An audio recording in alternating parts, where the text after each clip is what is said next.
Secretary of State Jenna Griswold. The team in Mesa County.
Hey, gang.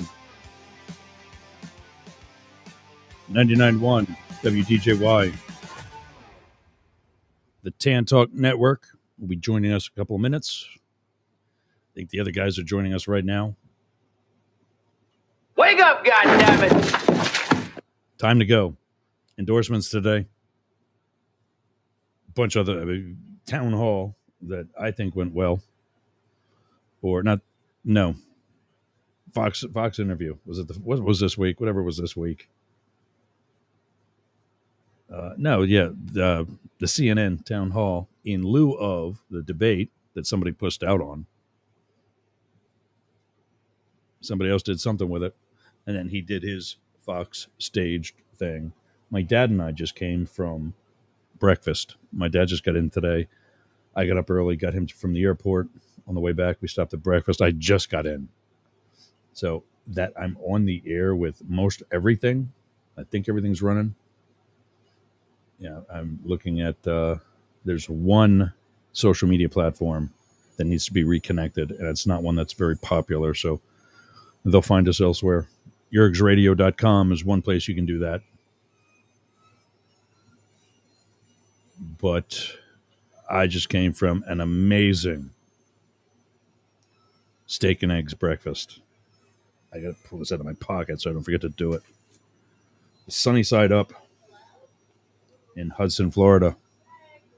Oh my God. Jesus. $10. Filet mignon and eggs. I hear a woman's voice. $10 steak and eggs. I know this guy's going to love it. Let's bring out, dude. Hey. Oh, he's frozen again. Matt, can you hear me? I'm frozen? You were. Now you're back. Oh, well, hi. Hey, man. We're counting down. Week and a half. Week and a half. Absolutely. Steak and eggs. Be here. Where's eggs he and at? steak. Yeah. Oh, my God. You got to come visit. For steak and eggs? You know we have those here in Ohio. Not like this. You know, probably the eggs and the steak all came from. No, you guys have a lot of cattle down there in Florida, actually. Yeah, we do. I don't know. How's your poultry situation? Is it poultry? Is it poultry? I don't know what the big poultry other than oranges. Is that the same word? I don't even know. That's weird. Poultry's chicken. No, I mean I know poultry's chicken. I'm just saying, like, you know how there's the word that says a poultry. Like, is it what? I don't think I've ever spelled it. Anyway, maybe I'm confusing words. I'm sick. Just leave me alone. You know what? I got somebody yelling outside. Start telling about, political races. I'll be right back. I got to run right outside this garage door that's right here. Oh, so you're just handing it off to me. Where's Blake? So apparently I'm feeling the dead air right now. and we're going to be talking about different political races coming up over here in the great United States. There's some close ones. There's some ones that are going to be run away, but we will be going into that endorsements, different commentary about politics, maybe even some other stuff. If we got stop talking about steak and eggs. Thank you, WTAN. We are here with WTAN, and we will be talking about the upcoming election, November 5th.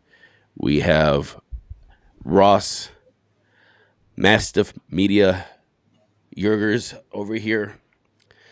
My name is Matt, and Blake should be joining us here shortly. First thing I really want to talk about is Texas. Texas is an interesting one because what you see in Texas is Texas has very much a Republican / red stronghold in it, but it is slowly turning blue. Yet we have a race for Senate. We have Allard and Ted Cruz going at it. We found out that Chuck Schumer is donating to many contested races around the United States. And I'll pull that up in 1 second. Actually, let me go talk to Jurgs to see if he can't bring this up in a little bit, because I think this is very interesting. Jurgs, I'm on a roll. Just let me cook, baby. Let me cook. Keep going. But we're talking about the races over in Texas. Is that Chuck Schumer? He put in a lot of money in different contested races all around the United States. Yet he only gave let's see here, $60,000 to Allard in Texas. Here, I'm sending you something so you can put it up on the screen. Here you go. It is in our chat, sir. Got it. And then once you put it on the screen, I'll read it to everybody. I think you put it in the Facebook chat. But yeah, I did put it in the Facebook chat. I don't even know if we could use this thing to put. Yeah.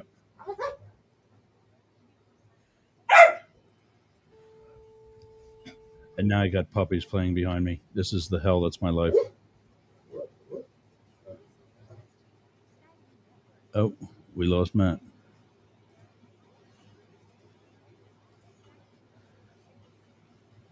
Well, I'm here, fellas. Who's that? Blake. That you? It's me. There's Matt again. Let me see if we can bring him back in. There we go. Sorry, you said when you said where did you put it, and I tried to put it into the chat in this app, and it didn't work. Right. Am I frozen again now? No, but we can hear you. Possibly we can hear you though. Oh, is Blake here now? I'm here now. Oh wow, look at this. Anyway, just talking about Texas, I think Texas is very interesting because, first of all, it is a red state. Yet there is a very close or presumably close race in the Senate. Yet Chuck Schumer is not even putting money into this. I mean, so he's putting a lot of money into, say, Sherrod Brown's campaign over in Ohio, which is probably the most contested and the most expensive race in history, which is absolutely sickening, but whatever. But also there's $4.5 million going to Nevada, 4.3 going to Wisconsin, 3.6 going to Michigan, 2.8 going to Montana, 2.3 going to Arizona, $2 million going to Maryland, and only $60,000 going to Texas in that Senate race, which probably tells you that it's not going to be close. And Cruz is going to win. But especially look at Arizona. The Democrat is way up right now, and he gave $2.3 million to the guy in Arizona. That's way up. So is that Kelly? Yeah. So I mean, to me, it's pretty obvious that like he does not believe that there's a shot. And that's Gallego versus Kerry Lake. Am I correct with that? I think so. Okay, excellent. So I think Arizona, isn't that Kelly, or is he not running for re-election right now? No, yeah, he's not running for re-election. Yeah, no, he's not. Okay. He's I think that's 2 years from now. Okay. So anyway, I think this is very interesting considering that we have. No, he was never leading. He was leading last week. Sorry, I gotta grab a tissue 1 second. Can you hear me? I can hear you. Yeah. All right, because I'm just wondering. Can you even see me? I don't, because my video is frozen again. I hate this damn restream BS. It's always you. It's always me. Yeah. It's always me. Everything was Sorry. working fine for a minute. Oh, Blake, you're sick too. Oh no, I had surgery yesterday, guys. What are you talking about? What'd you do? I had sinus surgery yesterday, Oh wow. which is why my camera's not on because it looks like I got hit by Mike Tyson. Did you get a nose job? Yeah, basically. Inside of the nose job. Yeah, I had a deviated septum and a bunch of polyps and stuff up there. So they cleaned me out really good yesterday. So I am recovering, not on camera, but yeah, I wanted to hop on because. Oh, I have a deviated septum too. I mean, maybe I should get that done. Is it good, nice? Does it? Well, Do you feel not good? yet. We'll see. I mean, it takes a little bit of recovery. Right now, I can't breathe at all through my nose, which is why I sound like this. But Oh, that sucks. oh, it's fine. I mean, like I said, he says I think you will be surprised at how much better you're going to feel after this. So we'll Really? see. Yeah. I've known people to have had that surgery or not necessarily the actual surgery you've had. I don't know what you had, but for the same cause. Yeah. And it made it worse. Yeah, and it can. I think there some sinus surgeries. My guy is really good. Actually, a friend of my wife's friend she grew up with, or actually her husband. So he's like he's like I was the first doctor at this hospital that could do this kind of surgery. So they didn't have a great sinus surgery program before that. That sounds kind of cocky or whatever, but he's just like they just didn't have someone that was. They've come a long way in that kind of in the schooling and stuff of it. So I think it used to be a little riskier. My wife's had it and it helped her a lot. So I was for it. Nice. I actually didn't even go to check out my sinuses. I went to I thought I hurt my voice last year at this concert. So I actually went to have him look at that to see, hey, do I need to like go to a specialist or anything? And he couldn't get the scope up my nose. And he was like, yeah, well, you got a deviated septum too. And then I got a sinus infection. He did a CT scan. He was like, you should really do surgery, dude. So Wow. take your doctor's advice. It's a good idea sometimes. Love it. Yeah. Love it. Wait. So going back to Texas, we did enough Yeah. surgery, but going Yeah. back to Texas, I think it's interesting that we have There were a bunch of people in like a staff meeting that they saw this, what you're showing here, and they go, Why do I keep getting cut off? "Are you here?" You froze a little bit. Yeah. I wanted to jump Maybe in. just turn your video off. Yeah. Because I can hear you fine. Yeah. Yeah. But people were actually, what's the word I want to use? People were actually confused. Like they thought Texas was getting 6 million. And okay, it's not 6 million. They're getting 600,000. No. They were floored to see that only $60,000. Yeah, and like this is what I said like a long time ago too, was because I don't know why. And Schumer's obviously doing the right thing here, but there's still been a ton of money dumped into Texas.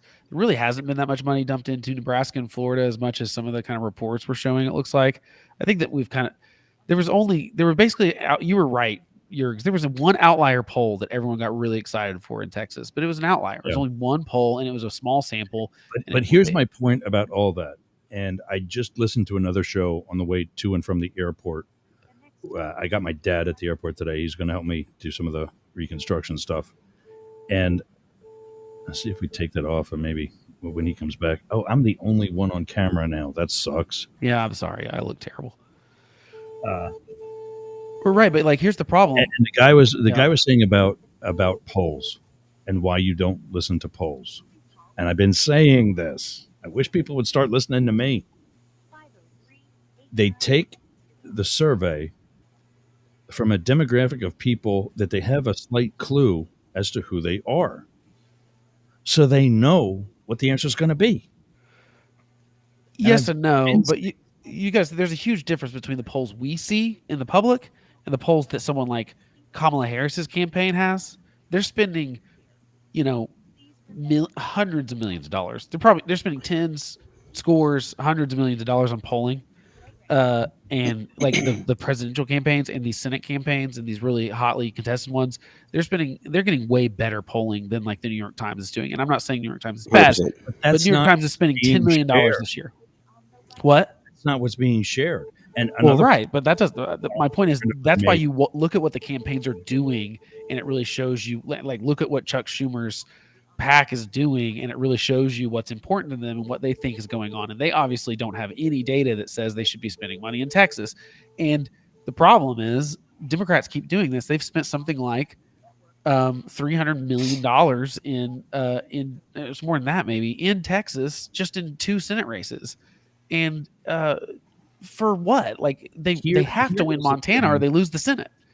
When what's his name, Trump won in 16, were we expecting him to win?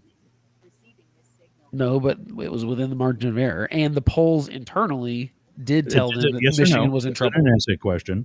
Yeah. We were expecting him to win. No, We were not, but Hillary Clinton's campaign was, they knew it was and going to so was Trump's.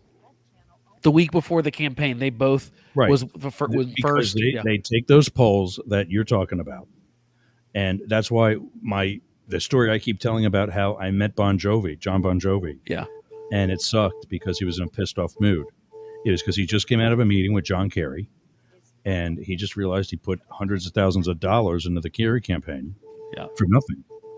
Yeah. Because a week and a half before the election, they already knew they were going to lose because they took better, more accurate polls on the ground in each state, compared that total to doubt, et cetera, and they could see the writing on the wall. Right, but the campaigns are never going to share that. They don't want to share that's gold to them. No, of course they're not going to share that. Yeah, they're never going to share that unless now sometimes they leak little things and stuff. But you can tell by their movement what worries them, and you can tell like right now the Democrats are worried. Like Kamala Harris's campaign is more worried than Trump's is right now. I don't agree with that. I think you look at the actions. I think she does look more worried. I think it's still a coin flip. I'm not saying she's losing for sure, but I can tell they feel more worried about Pennsylvania and the blue wall holding than Trump does right now. And we've kind of flipped the vibes of these campaigns the last week or so. Now, I think that could make Donald Trump too cocky, and I think it'd be better to be cautious. I think that makes more sense to me. But So the question I've been trying to ask this whole time is then if they're so worried, then why is Kamala putting any time into a state that she's going to lose? She's in Texas today. Right. I think that's a bad move no matter what, because that's not, I mean, everything's a coin flip. I mean, there's nothing that, like I said, we can only see the external polls, obviously, but it's heard the vibe of the campaign, like continuing to do town halls, the scene in town hall. I don't know if you guys watched that. I tried to, but this is what I don't get about that town hall. It was on CNN for anybody who has cable, and it was on their app for anybody who pays for the app. Yeah. How is that reaching anybody? Well, I tend to agree. That out like some of the others did, and in one case, Brian Tyler Cohen. Well, you can watch it. You can watch it on YouTube too. I tried. I couldn't find it. Oh, you couldn't? Okay. I don't know. Maybe they didn't. I don't know. I thought BTC, Bitcoin man himself, Brian Tyler Cohen, would be able to be streaming it too. Nobody was. Well, yeah, I mean that would be interesting because obviously it is a plea to undecided voters. The whole crowd at the town hall was undecided voters, but she didn't do herself a lot of favors there. And even on CNN, who is not exactly unfriendly to Democrats, I would not say, their panel afterwards was kind of like, yeah, that's pretty underwhelming. And so if you've got Van Jones and why am I drawing a blank on Obama's campaign guy that I'm just why am I? This is so stupid that I can't remember his name. Axelrod? I don't know who Axelrod. Axelrod was like, if her job was to go out there and show independent voters who she is, she didn't do it. She just kept going back to the same talking point. She's not very good at. And CNN isn't a place for independent voters anyway. Well, but I mean, none of this is going to the really crux of the issue of what we're talking about when it comes to polling. Why is she in Texas? I agree. I don't think she should be in Texas at all because there's no reason. It's if she loses unless she's this confident. race. Yeah, but I mean, she doesn't look confident to me. Doing that town hall didn't seem confident. The way she was answering the questions so carefully still doesn't make me feel like she's confident. Trump serving French fries at McDonald's looks a lot more confident. I'm not saying it's true or not. Oh, come on. And look, I'm telling you, it was a good look for him. It worked. I'm not saying it was I like a good look Donald for him Trump. because it was a job he can handle. Right, I agree with that. But like the point is, Yergs. it was a good campaign photo op. It is a good campaign photo op, and the Democrats are pulling their hair out about it because Kamala can't do something like that. The McDonald's thing actually was probably seen, to Matt's point, by more people that are going to decide this election than 100%. Kamala's town hall. And you can't 100%. manufacture that, even though they did manufacture it. Like, Kamala can't do it. Her campaign can't do it. I think her campaign's done a pretty good job. She's just not a great candidate at this kind of thing. And when people don't trust her, and by the way, the kind of people that we're talking about that are going to decide this election are not people that listen to podcasts. They're not people that read the news. They're not people that watch the news. Everything they're learning about this campaign is trickling down to them via the zeitgeist. It's coming in via like funny memes on Instagram, or it's like someone at lunch tells them, or at the office, water cooler. And ask probably the only intelligent question that anybody's asked yet. How do you support a guy who is essentially, at least civilly, been convicted of rape? Yeah, I mean, I agree, but they don't know that. Let me finish it. We're not done. Who's about to be tried for treason? That's not out yet. We didn't even talk about that yet. We got nothing to talk about yet. But I promise you that's next. Not if he becomes president. And yeah, exactly. I'm just saying. And when 300 prominent Republicans step forward and say, this guy's bad. He's not a bad candidate. He's a bad person. He's a bad leader. He's a horrible president. He's a danger. How does that not just make everybody jump out of their chair and say, the Democrats found somebody else at the last minute. Why can't we? They don't know that, Yergs. These low propensity voters that are No. I'm talking about the powers that be. Well, yeah, I'm talking about the people who are supporting him. I get that, Yergs. I feel that way too. A year ago, that the people who need our help now, who are still following Donald Trump, are the people you're talking about. The people who aren't too bright. Right, but they're not the people that are going to swing this election, is what I'm saying. The people that are going to win or lose this election. From Outrage Overload said that no, the people that are really digging their heels in behind this guy, that are giving him this 50+% to begin with, are actually the intellectuals who fancy themselves so smart they can't be wrong about their choice.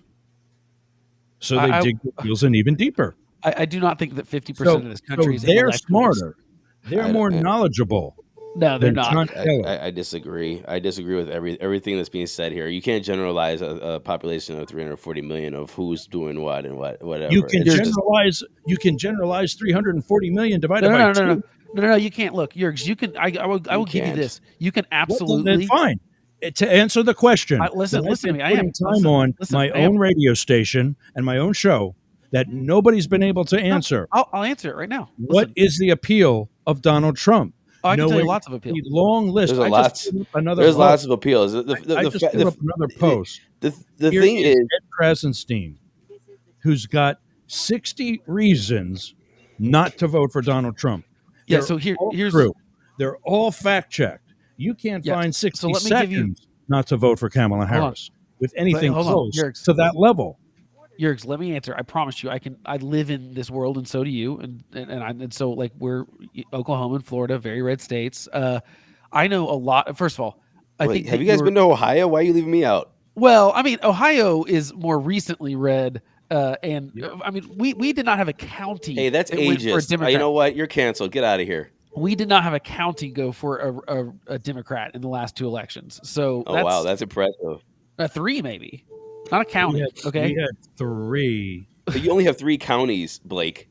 No, we got 77. So 3 counties at least: Hillsborough, Pinellas, and I think one of the Miami areas. Yeah, Miami-Dade probably went for it. So here's the thing. So if you voted for Trump in the primary, I tend to agree, because those are, primary voters are a little different, and I think that there is a degree of there's no way you didn't choose this. Like, you had other options. You could get conservative values without the Trumpy stuff. So you obviously like him. Like, I think if you voted for him in the primary, you obviously prefer Donald Trump with all warts is not a good enough word to say, warts and all, but all accusations of sexual assault and all the like. Not to mention trying to steal an election in 2020. Although a lot of Republicans don't believe he tried to steal an election in 2020 And incorrectly. that's So, ignorance. right, but here's the thing. I will say, the right wing media bubble is very, very impenetrable for a lot of these people. I sat down. I was in New York on for spring break this past year, so in March, and I got to talk to this couple. We were at Italy, which is this great place, and so we're talking, and we start talking about politics, and he's the rarity as a Republican from New Jersey. That's not normal, right? So we're talking about stuff, and everything I bring up, that's like, well, what about this, and what about this happened? And I mean, like, they always pivot to some other thing because they've never been confronted with any like, they don't know that Fox News settled a $753 million lawsuit with Dominion voting machines. They don't know that True the Vote had to admit in court in Georgia that they have no evidence that there was any stolen election data, because they just hear the conspiracy and never the follow-up. They didn't hear that Dinesh D'Souza's 2000 Mules documentary got pulled and they had to apologize because they got sued for defamation, Right. and had to settle that case. They've never heard any of these things. And the reason I know they've never heard it is because every time I have a conversation with a one-to-one conversation with someone about this, and I talked to a lady for 4 hours on my podcast one time, arguing about January 6th and all the conspiracies and everything. And she had never heard any of the things I brought up. And she claims she had never heard that people were chanting, "Hang Mike Pence." She claimed that she never saw the gallows. Right, but my point is, they don't show that on Newsmax. They don't show the gallows on Newsmax. They didn't show people chanting "Hang Mike Pence." They showed people just kind of casually walking through the lobby of the Capitol. They don't show this kind of stuff. Like, that's the filter bubble is incredible. Fox News ran a last year, Tucker Carlson, right before he was fired, or was that 2 years ago or whatever, the Patriot Purge thing, which tried to like completely whitewash the whole thing. It was a lunacy, and that was on the most popular news channel for conservatives. So the truth is, most people haven't heard this stuff. Most people have not heard that John Kelly has said the things that he said about Donald Trump, because they believe if it comes from, so like, here's the thing. There is an excuse for regular people because they're being lied to all the time. There is no excuse for people like our senators, governors, people that are asked that are Chris Sununu on CNN or Fox, that's going to try to like pivot that and say, I almost reached through the television and choked that son of a bitch. Yeah, but I mean, like, here's the thing. It's like, that's the problem. And the people that are going to decide this election they're not even watching Fox News. So they haven't even heard, they don't know anything. They're the people that are going to decide this, it's 12,000 votes in Georgia, 80,000 in Pennsylvania. This is going to be even tighter than probably the 2020 race if the polls are correct, which, that's a caveat. They might not be. Really, right now, I think the race can be either way. There's something Matt said last week or the week before that he's actually wrong about. That's not possible, Yergs. Yeah, that is absolutely not possible. You said go ahead, try that yard signs, are not a thing anymore, essentially, and I'm paraphrasing, but that it's not something campaigns are focusing on. I went to KamalaHarris.com, and that was literally one of the first things that popped up in the merch store. Yeah, because it's a fundraising tool. Right, exactly.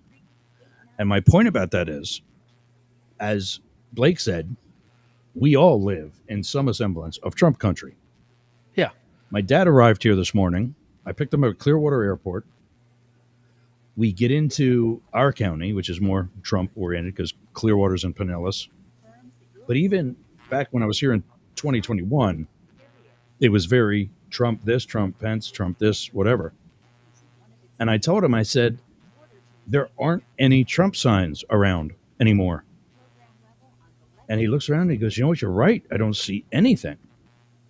I said, Dad, when I was here in 2021, a year after the election, there were still signs all over the place, even in Pinellas and Hillsborough County. And I don't mean the 18 by 24 inch yard signs that cost you $20. I mean the 8 by 12 feet on the side of people's houses. Yeah. At the edge of farmers' fields along a highway. Yeah, and I've seen a lot less of it too. Nothing like that here. I think same thing here, and the very small part of Florida that I go to, I think it's dwindled every year since 2020. There was certainly a lot less of it this time than the last time I was there. So I agree, but I don't You think that. do I think think that, that's people speaking out? I think no. I think those people are still voting for him. They're just not as they understand that he's a bad guy now, and they understand that he's flawed, but they still think that's better than Kamala Harris. And That's honestly, here's the crazy. thing. But I agree in some sense, but I also think that the Democrats, Biden can be blamed for all of this. Biden could have stepped down 2 years ago. You could have had a real primary. You could get a good candidate.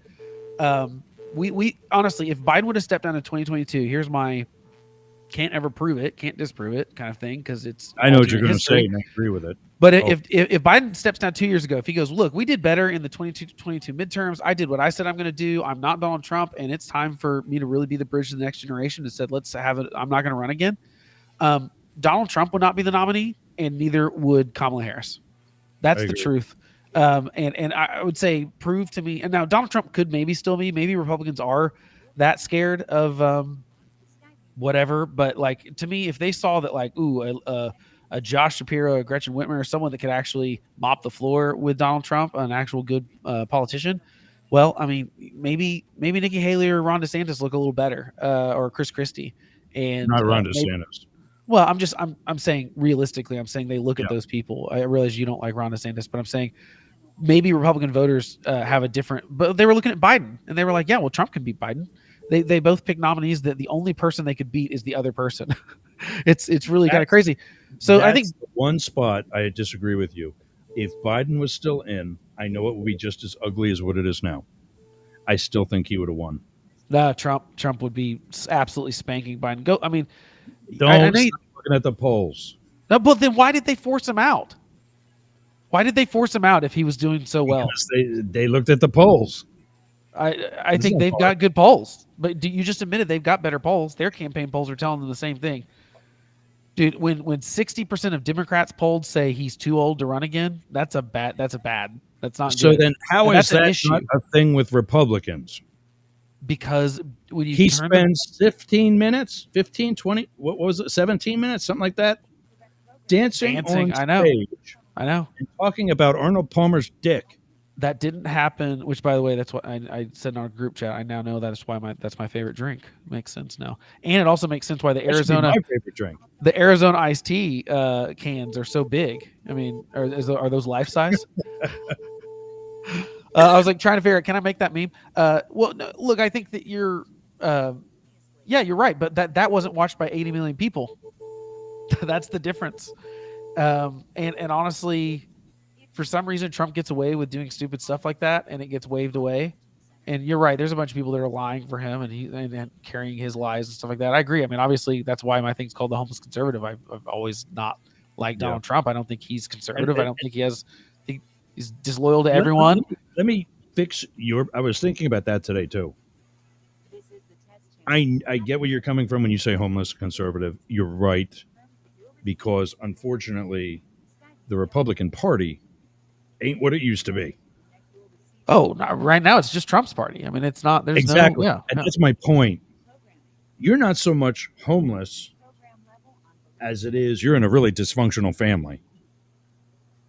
And Yeah, I mean that's probably you more fair are since I still am a Republican still a Republican, currently. right? Yeah, Liz Cheney, Adam Kinzinger, Dick Cheney. I never thought I would ever see one Cheney ever support a Democrat, let alone two in the same election. yeah. I mean, and While John, Dick was still alive. it's also pretty funny to hear Republicans who are supposed to be the pro-military people try to discredit a 4-star general, Gold Star dad, who know was the John chief of Kelly. staff. You know what I mean? Like I'm that's who probably they're. one Secret Service agent ever to have heard the words from that man, call me John. Yeah, so I mean, like to me, Doubt he's ever said anything. To me, for Republicans to not believe him and to have to try to figure out ways that they can say that he's the deep state or whatever is you're right. It's people trying to make themselves believe something, and that's why I think it's obvious that Kamala is shown. So going back to a sort of a point, that Matt was making, the polls are showing some of the polling. They're showing that it is working. people are not aware of that. John Kelly, his chief of staff, read the definition of fascism and said, I think he qualifies for that. I think he wants I've to do been his military. saying that. Here's all this stuff, right? Will you people in the world please listen to me? Right, but there's a Eric- lot of right, but I think John Kelly did it better than anyone I've heard do it. 100%. And he communicated it well, and I think that most people aren't aware of that. Kamala Harris, obviously, if you look at that town hall, she obviously was told that you need to hammer that home because most people haven't heard this, and when they hear this, it does kind of the people we're talking about, the partisans. You're right; they're going to excuse it. Ask Matt this. Yes, she needed to hammer that home, but not when you get asked about Israel. But I'm also hearing so many people say, and I think I know who this Eric R. is, but I don't want to say for sure. But so many people say they're sick of one mother effing the other, and nobody is really talking about issues. Well, that's Is true. Kamala be doing better about talking about what she really wants to do at the border, or with inflation in the economy and so on? Or is that really not resonating either? I think she's given opportunity after opportunity to do so. And the town hall was another one last night where it's like Anderson Cooper asked her, so do you no longer think building a wall is stupid? And she won't answer the question. And she should have just said yes. Yeah. And because that's what people want to hear. And she couldn't hedge at all on.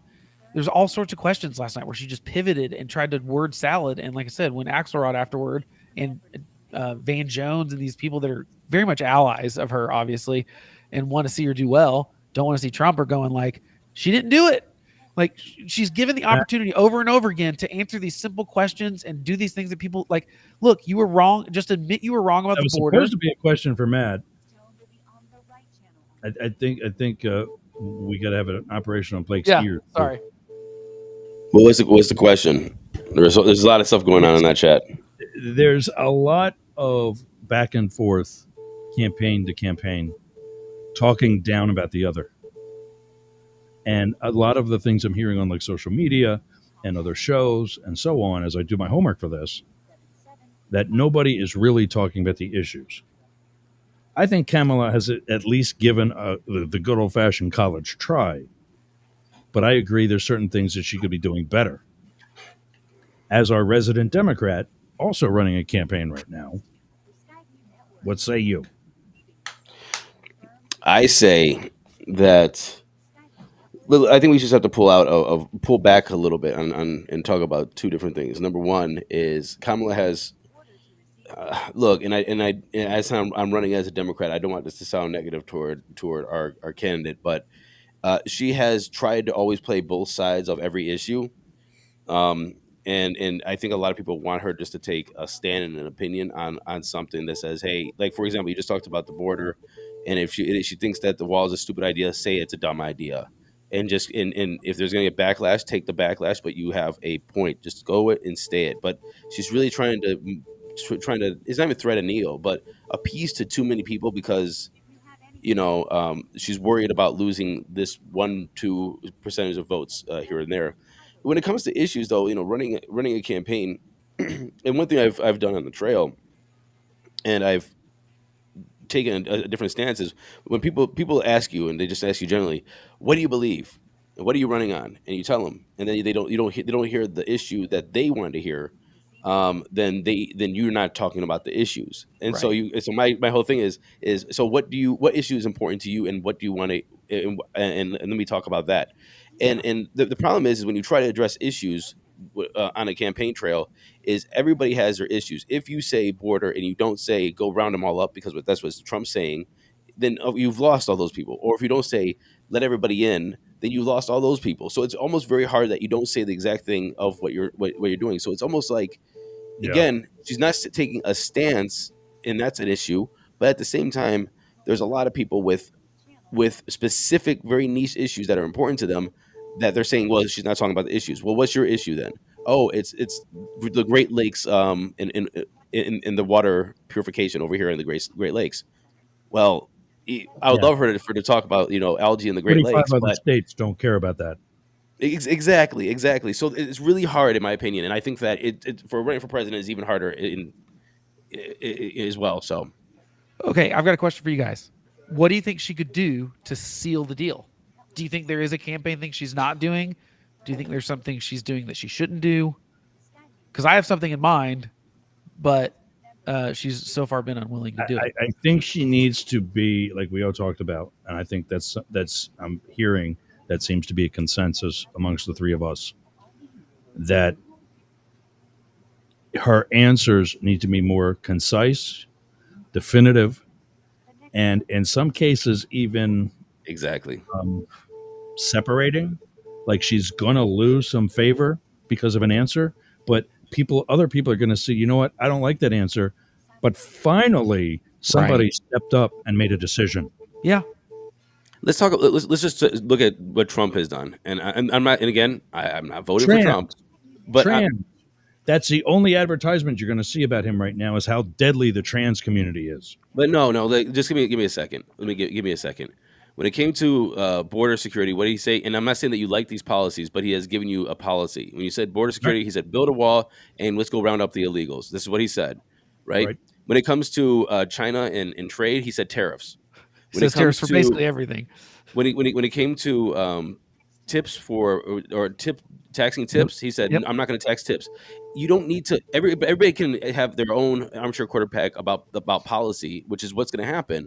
But the fact is, he came out and said, "This is the policy I'm going to go with," and you call him on it. And you know what? Some people think that's really refreshing. Again, not supporting it, but I am looking at it as somebody's like, "I'm trying to make a decision here," and at least you said that something. And here's the thing. Here's the one thing I think she could do right now that would maybe win her the election is why is she not thrown Joe Biden under the bus? She did a little bit. No, but like all the way under the bus. Her campaign is not going to be a continuation of his. But like she got offered softballs on The View and Colbert and like could not say one single thing she would have done differently. And that's the problem. People don't like Biden. People have not been happy with the Biden administration. He's been in the tank since the withdrawal of Afghanistan in the approval polling. He never recovered from it. And everything's been, people feel like they've been lied to by the Biden administration. They feel like, oh, inflation is just going to be temporary. It's going to be, it's not going to be helicopters taking off from the top of the embassy. Everything they've been told by the Biden administration went a different way. And she will not go. What the answer should have been, if I'm in that town hall, if I have Kamala's ear and I care about this, if I'm getting paid by her to advise her, I'd say the answer to the question, do you think it's stupid now? I think you'd be like, yeah, I think my boss, Joe Biden, did some things at the border that caused more problems than good and let too many people into this country. And we learned from that mistake. And I'm not gonna make that mistake that he did.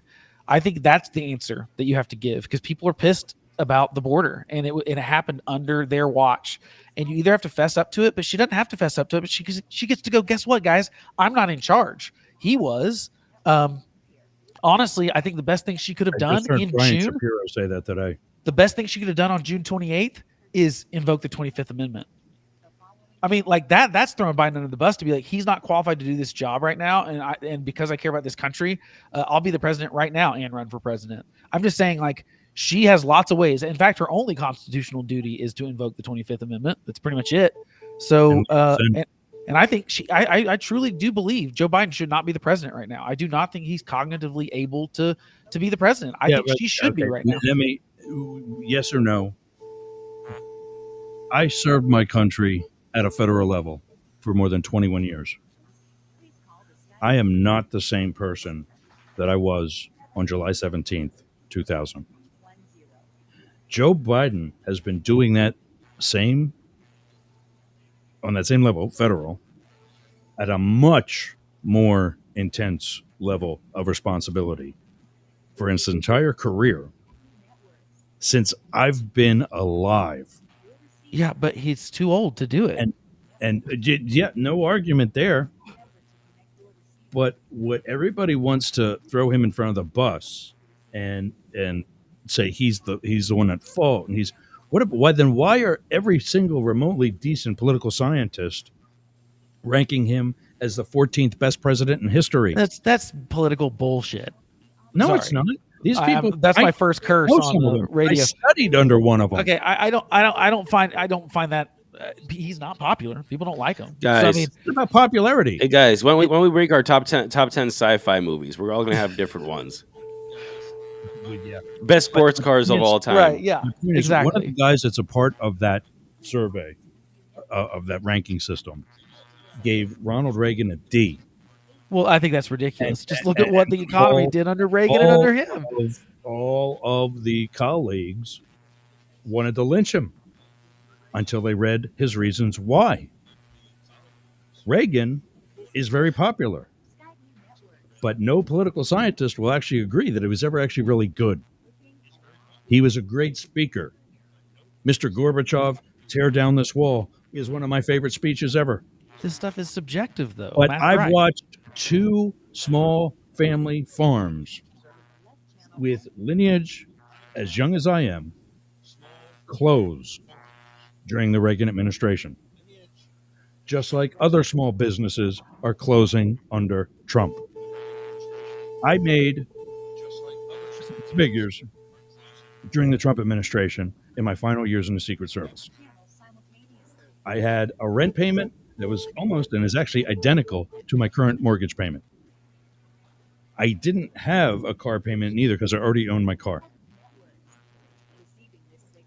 During the Trump administration, when I was an agent, I had a take-home car and a gas card. I don't have any of those things anymore. My utilities are comparable, yet I'm only grossing $72,000. And now, under the Biden administration, I'm saving money. Yeah, but that's anecdotal. Most people don't feel that way about the Biden It's administration. fact. Just It's fact for because you, but it's these not fact for the people whole country. can't manage a budget or balance a checkbook, that's not Joe Biden's fault. Inflation has nothing to do with being able to balance a budget. Inflation was inflation because Inflation's Biden spent. down. It's not down. It's never inflation can't. It's the Inflation the rate of inflation has shrunk, but inflation has not gone down. It was way up, and it wouldn't have been as up as he hadn't spent as much money. And the problem is, I'm not saying you have to blame Biden for everything, but go back to 2004. George W. Bush had low approval ratings 2008. 2008, low approval ratings, and so there were lots of people that were like, "Hey, I don't really want to do a campaign event with you," and you know what? He goes, "That's fine. I don't care." Joe Biden's got too big of an ego to let like Kamala Harris throw him under the bus a little bit, which is why he's undermining her all the time. I think he's pretty petty about all this stuff, honestly. And if Trump's really the threat, if Trump's really the threat that everyone claims he is, which I agree, he's a threat. Biden needs to sacrifice himself for that. He hasn't so far done it in any sort of noble way because that's what she has to do. She has to be able to separate herself from Biden or she will not get elected. And so I think that's what she's got to do in the last couple of weeks. If she wants to win, is like she's got to separate herself from him with the border specifically and the economic stuff. She has to at least give some sort of word to what Biden did, what he had control over, caused those prices to rise too much and caused the problem at the border, and I will fix it. But I wasn't in charge. He's my boss. Like that's all you got to say, and you can even get together with him for him to try to help say, you know what, we made mistakes. I don't know. Then why is it, if that's such a simple and easy? Well, it's not simple and easy. Sure, it is. Well, I mean, I get why if I say we're not getting enough listeners because Blake hogs the microphone, I'm going to say Blake hogs the microphone. Yeah. And you don't. You're doing a hell of a lot better than when we first started. We all are. But point being, if it's something that has to be done, by either Trump or Harris, if they are a good leader, if they are a remotely decent leader, they're going to do it like that. Yeah, but I mean, a lot of her campaign staff is his campaign staff. She is his vice president still. I mean, it's very tricky, and he's got an ego on him. 3 more months. He should be offering this. He shouldn't be making this a hard decision for her. He should be saying, hey, throw me under the bus. I'm who's unpopular. But he's not doing that. He's clearly trying to like cement his legacy. Well, I mean, what do you want? I don't know. This goes down to like he doesn't want his legacy to be the butt of the joke. And I get it. It's already going to be fine. We got to take a break. We got 10 minutes left for some of our network affiliates. So I got to get some commercials in. 99.1 WDJY and the Tan Talk Network throughout Tampa Bay. It's the Mastiff Media Network, and up the middle. We'll be back after this as soon as I find the right thing. Again. From iHeart Podcasts. What the hell is going on in here? Everyone has their limits. I'd never confronted a situation like this. The numbers were being inflated and lied about and conflated. I just thought it was just a really terrible, immoral thing for him to do. A line they won't cross. I was stunned, and I just said to him, no. We're killing people. What exactly are we doing here? I remember him saying, in this 007 evil villain kind of way, this is the beginning of a process. You may never have to face that decision. When you find yourself at that line, Thoughts racing, hearts racing, emotions are all over the place. They could be harassed, they could be imprisoned, they could be killed. Somebody needs to just, for once, give everybody the whole truth. I'm like, this is evil. and the only person who can sound the alarm is you. She folded it up, put it in her pantyhose, and walked out of the building. Yeah, I really am the world's dumbest criminal. These are the whistleblowers. I wasn't just going to sit silently by. I was told you take your questioning black self and get it on up out of my facility because you're trouble. The message is, if you are disloyal, if you speak out, you will pay. This is what it's like when the president decides he wants to destroy you. Bad things are going to happen to him. You're an anti-American. You are a disgrace to our country. He's going to be prosecuted. When power corrupts, conscience is the last line of defense. Is it ever too late to do the right thing? We talk about institutions, but they're really about individual people. The responsibility drops in everybody's lap. I'm Miles Taylor. The Whistleblowers premieres Thursday, July 13th on the iHeartRadio app, Apple Podcasts, or wherever you get your podcasts.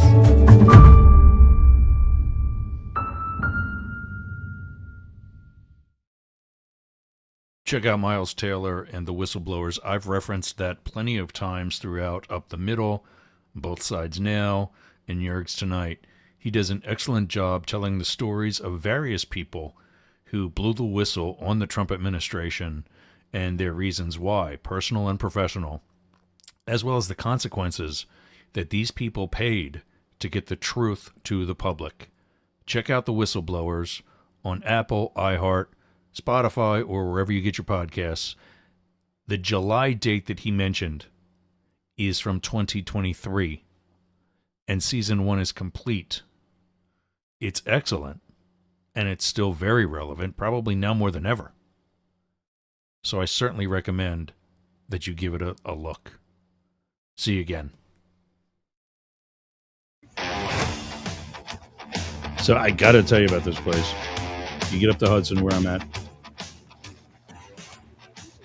Sunny Side Up Cafe. My dad and I stopped there very quickly on the way back from the airport. How much, I'm going to bring the guys back out so they can answer this question. How much would you pay for not only steak and eggs, but filet mignon and eggs, cooked the way you want it, correctly? Matt, what would you pay? Does it have hash browns? Whatever potatoes or grits you want, eggs, toast, and a good smashed down hockey puck, thick as a hockey puck, of filet mignon. So about 4 ounces of filet. I would say where are we at? That. Forget about that. How much? Forget would you about pay? that. Yep. Don't do the whole. That's a wide range of the quality of meat and everything. I'm going to say anywhere from $17.99 to $23.99. All right, that's market price, I think. Blake, what about you? Blake with us yet? I don't think Blake's with us yet. I think he went potty. No, I just forgot to unmute. Sorry. Thanks. I think I'm inching closer to like 25, 30. $9.99. Dang. and spot on, cooked perfectly. Eggs over light is what we both got. I just got because it was 10 after 10, and we had to eat and get back here. Less than 10 minutes later, 2 steaks come out, perfectly cooked. Eggs, and my dad always bitches about the eggs because he orders them over easy, over light, over this, over that, over the other thing. And it's kind of hard for some people that aren't a real chef. Yeah, eggs can be tricky. Over light, medium steaks.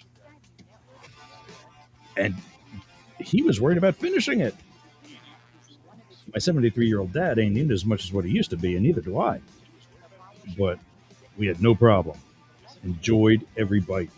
That's at the Sunny Side Up Cafe, 14148 US Highway 19 in Hudson, right at 19 and Hudson Road. It's on the, let's say it would be the southeast corner in the Winn-Dixie, in that shopping center.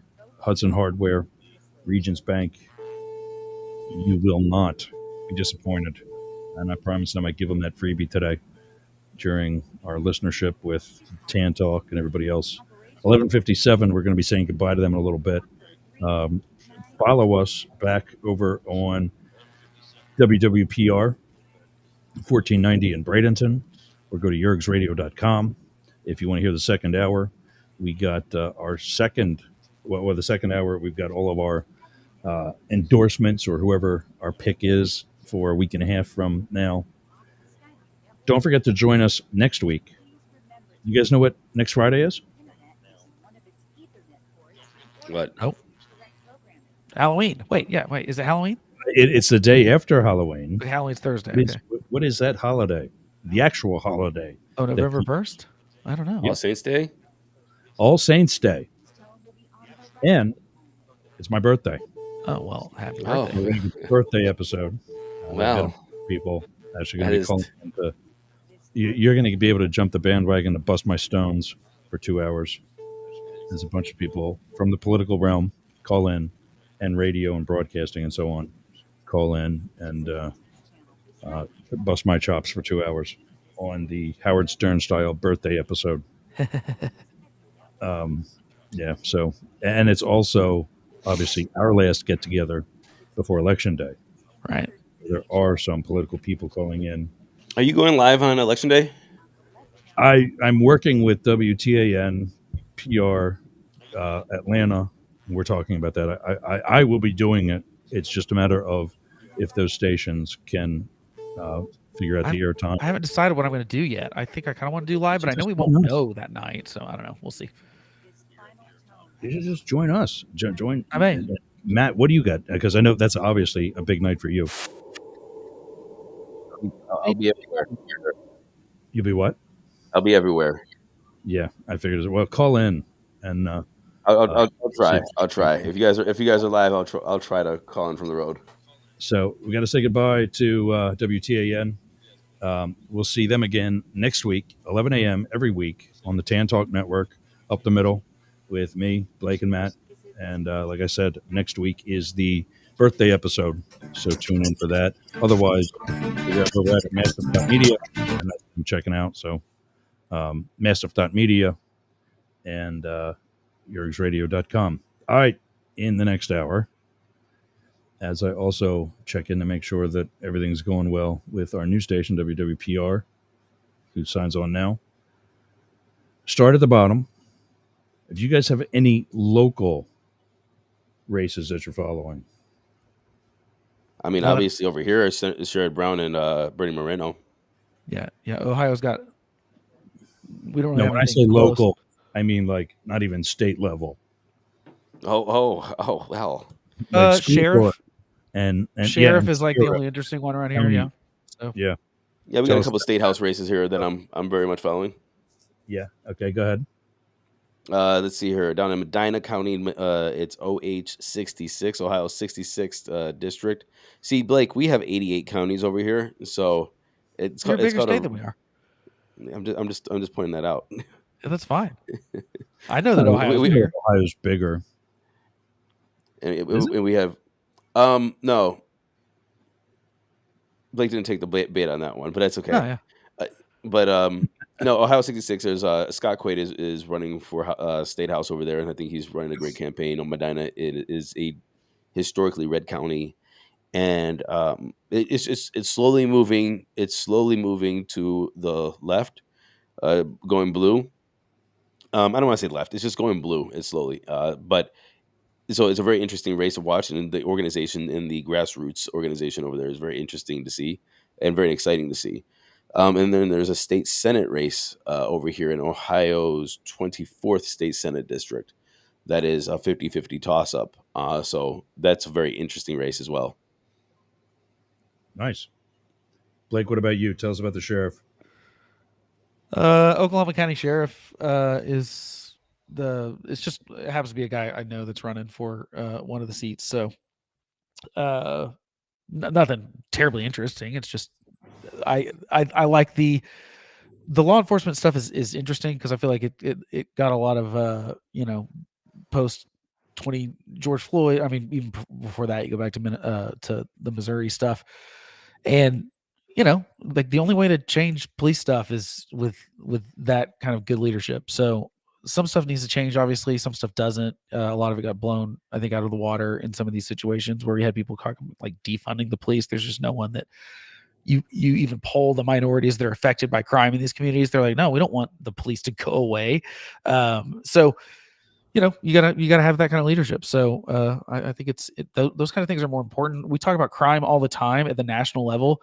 We had all these big fights about Donald Trump gets fact checked by ABC, which ends up being wrong because the FBI changes their statistics afterwards, and crime has gone up. And it doesn't. My point was like, doesn't really matter if it's gone up or down. The president has very little control over that, but who does is your local legislators and local police. Like that's who has control over crime rates where you live.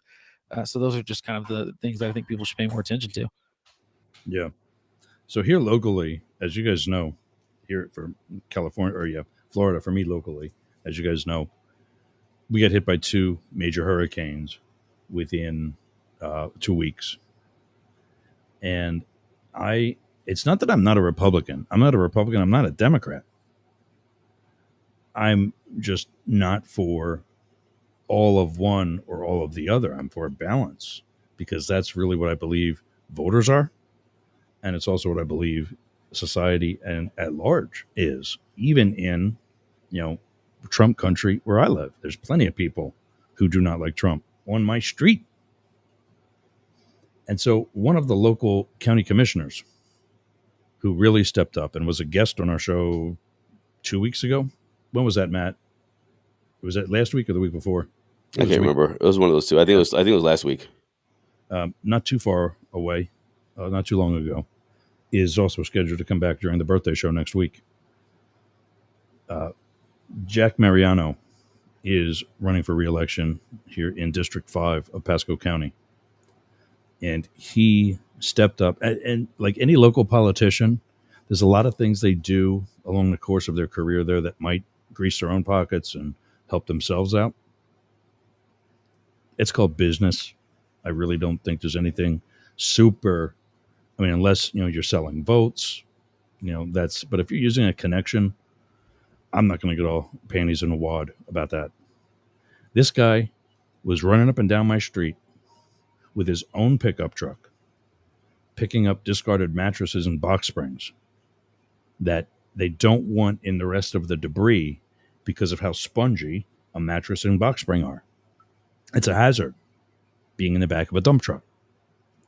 So they've asked us to separate that, and they would be picked up individually. There was whatever issue with contractors to do that.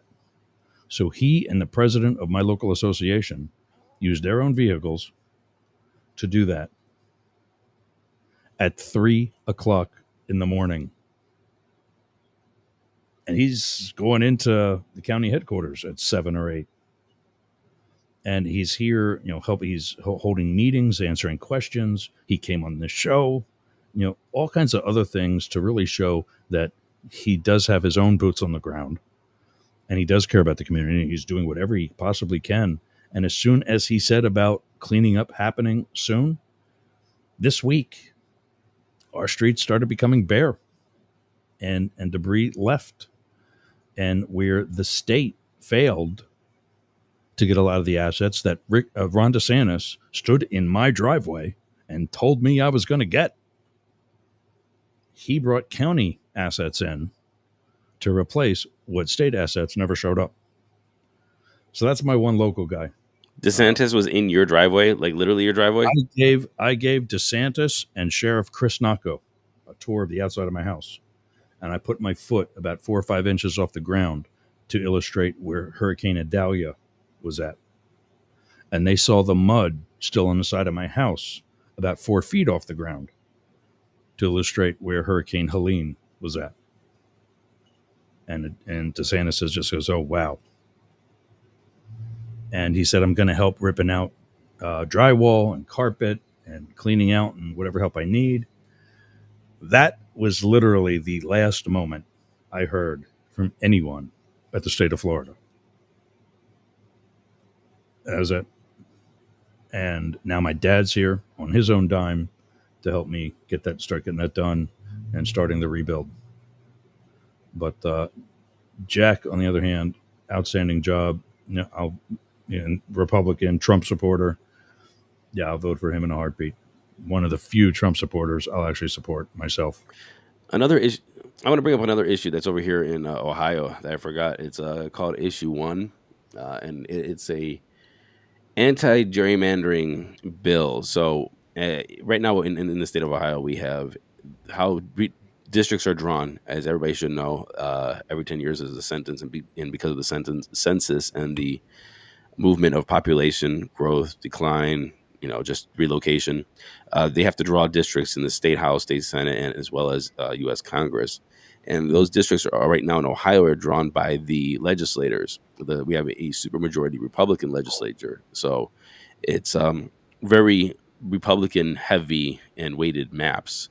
And so people were getting a little irritated about that. So the people came together in the grassroots movement to get a ballot initiative on actually a constitutional amendment. I'm sorry, I think it's a constitutional amendment where now we're trying to get, if it passes, yes on Issue 1. There is a independent commission that's going to be drawing the maps instead of the elected officials. And so that's going to be huge for Ohio. And I think that if this does pass, which I think it's going to pass by like 57 to 60%, we will have I think that by 2028, Yergs and Blake, you're going to see Ohio back in play as the bellwether of how everything goes, because it's going to totally change the dynamics of the Electoral College. It's going to totally change the dynamics of state politics. It's going to be interesting, and I think it's going to have a very big ripple national effect. Just technically, how does it work? How is the independent council or whatever put together? Do you know? Yeah, so I'm gonna just spitball it, but so I think that I'm pretty much accurate with this, but I hope somebody doesn't hit me and just throw me under the bus. But so what happens is nobody that has ever served in politics, have connections to politics, or lobbyists or whatever can serve on this board, right? So you can't be a politician on it, you can't be a lobbyist, yada yada. And then what happens is it's going to be appointed by judges, and so but the judges are picked by the Republicans and Democrats. So the Republicans are going to pick the Democrat judges, and the Democrats are going to pick the Republican judges. So then the judges are going to come in and pick the commission of people that have, again, no ties to politics to come in to try to create these maps and sit on that commission. And then they draw the maps. Yeah, I mean, I'd be curious to see how it works. I would definitely be interested to look into it. So I'm all for that, and it looks good on paper. But didn't your state also just vote in an amendment to the Constitution legalizing marijuana that your Republican legislature flat out ignored? Yeah. No. Well, it's legal here. There's dispensaries here. They opened up. There's a huge. Here's the problem with that. The issue 2 that was back in November. I always thought it was a flawed bill, to be honest with you, because it's an initiative. It wasn't a constitutional amendment. And so it was just basically hey, we want this. We're going to give it to the legislature to figure it out because this is what the people want, instead of saying like, now this is law, right? So there was, with that, I think it was a flawed bill, they have moved forward in Ohio, so where you can go to dispensaries and buy marijuana products.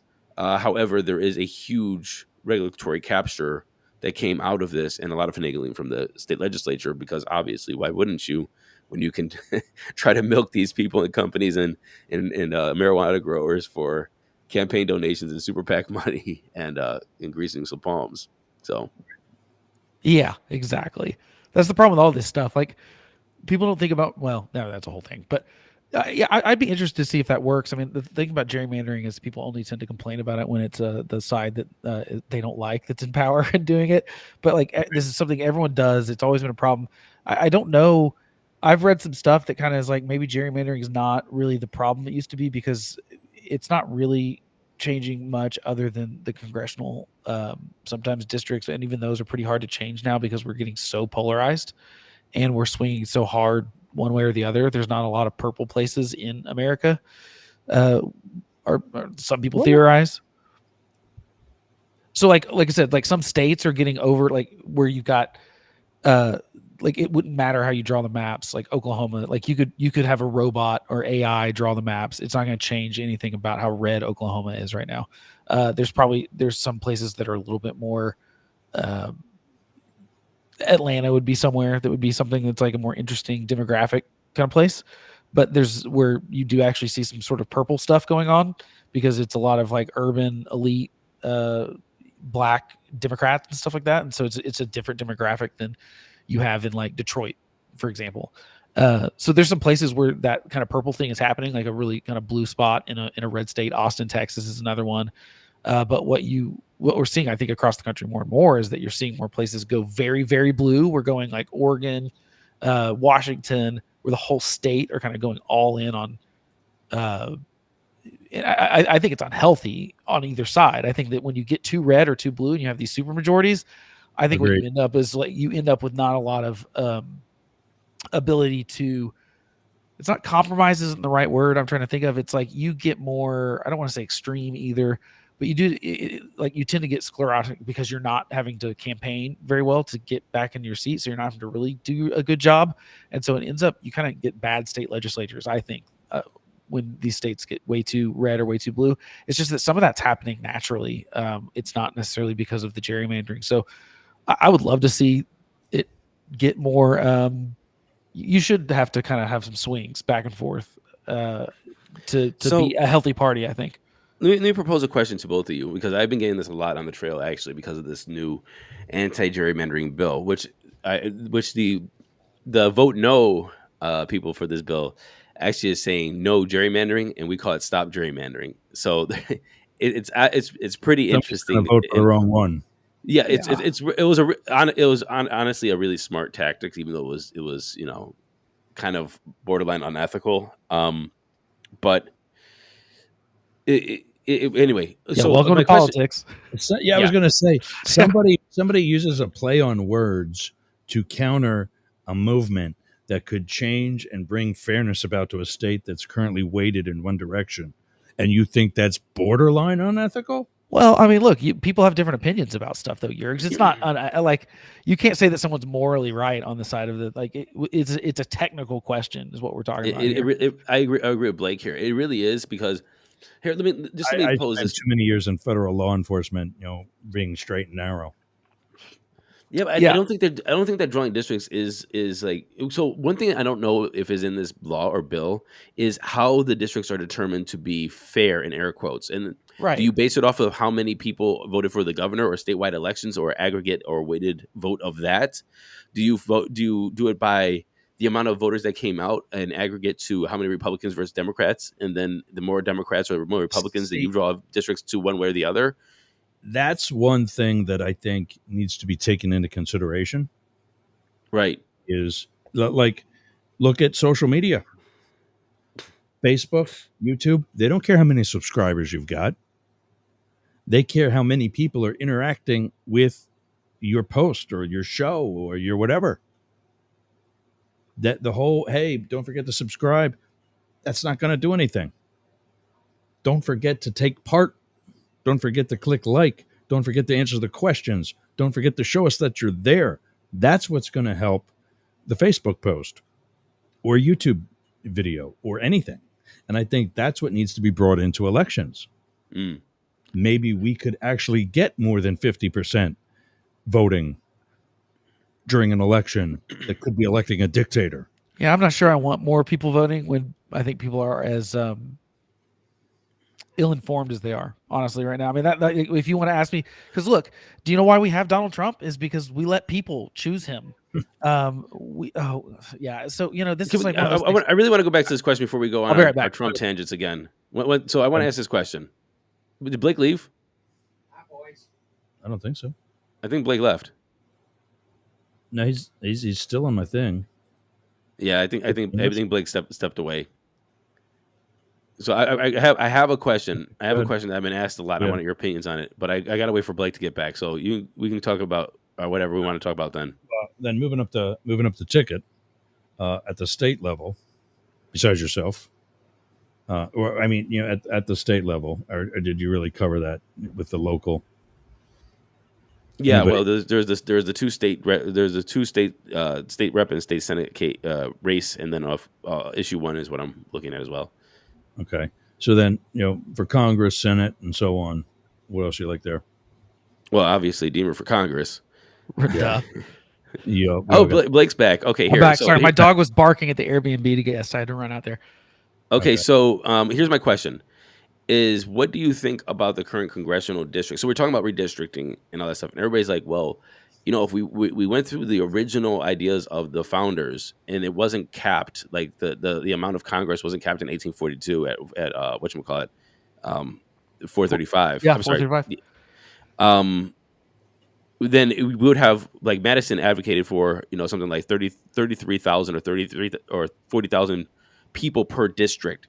Yeah. That would put us at something like 10,060 congressional districts if you're talking about current population.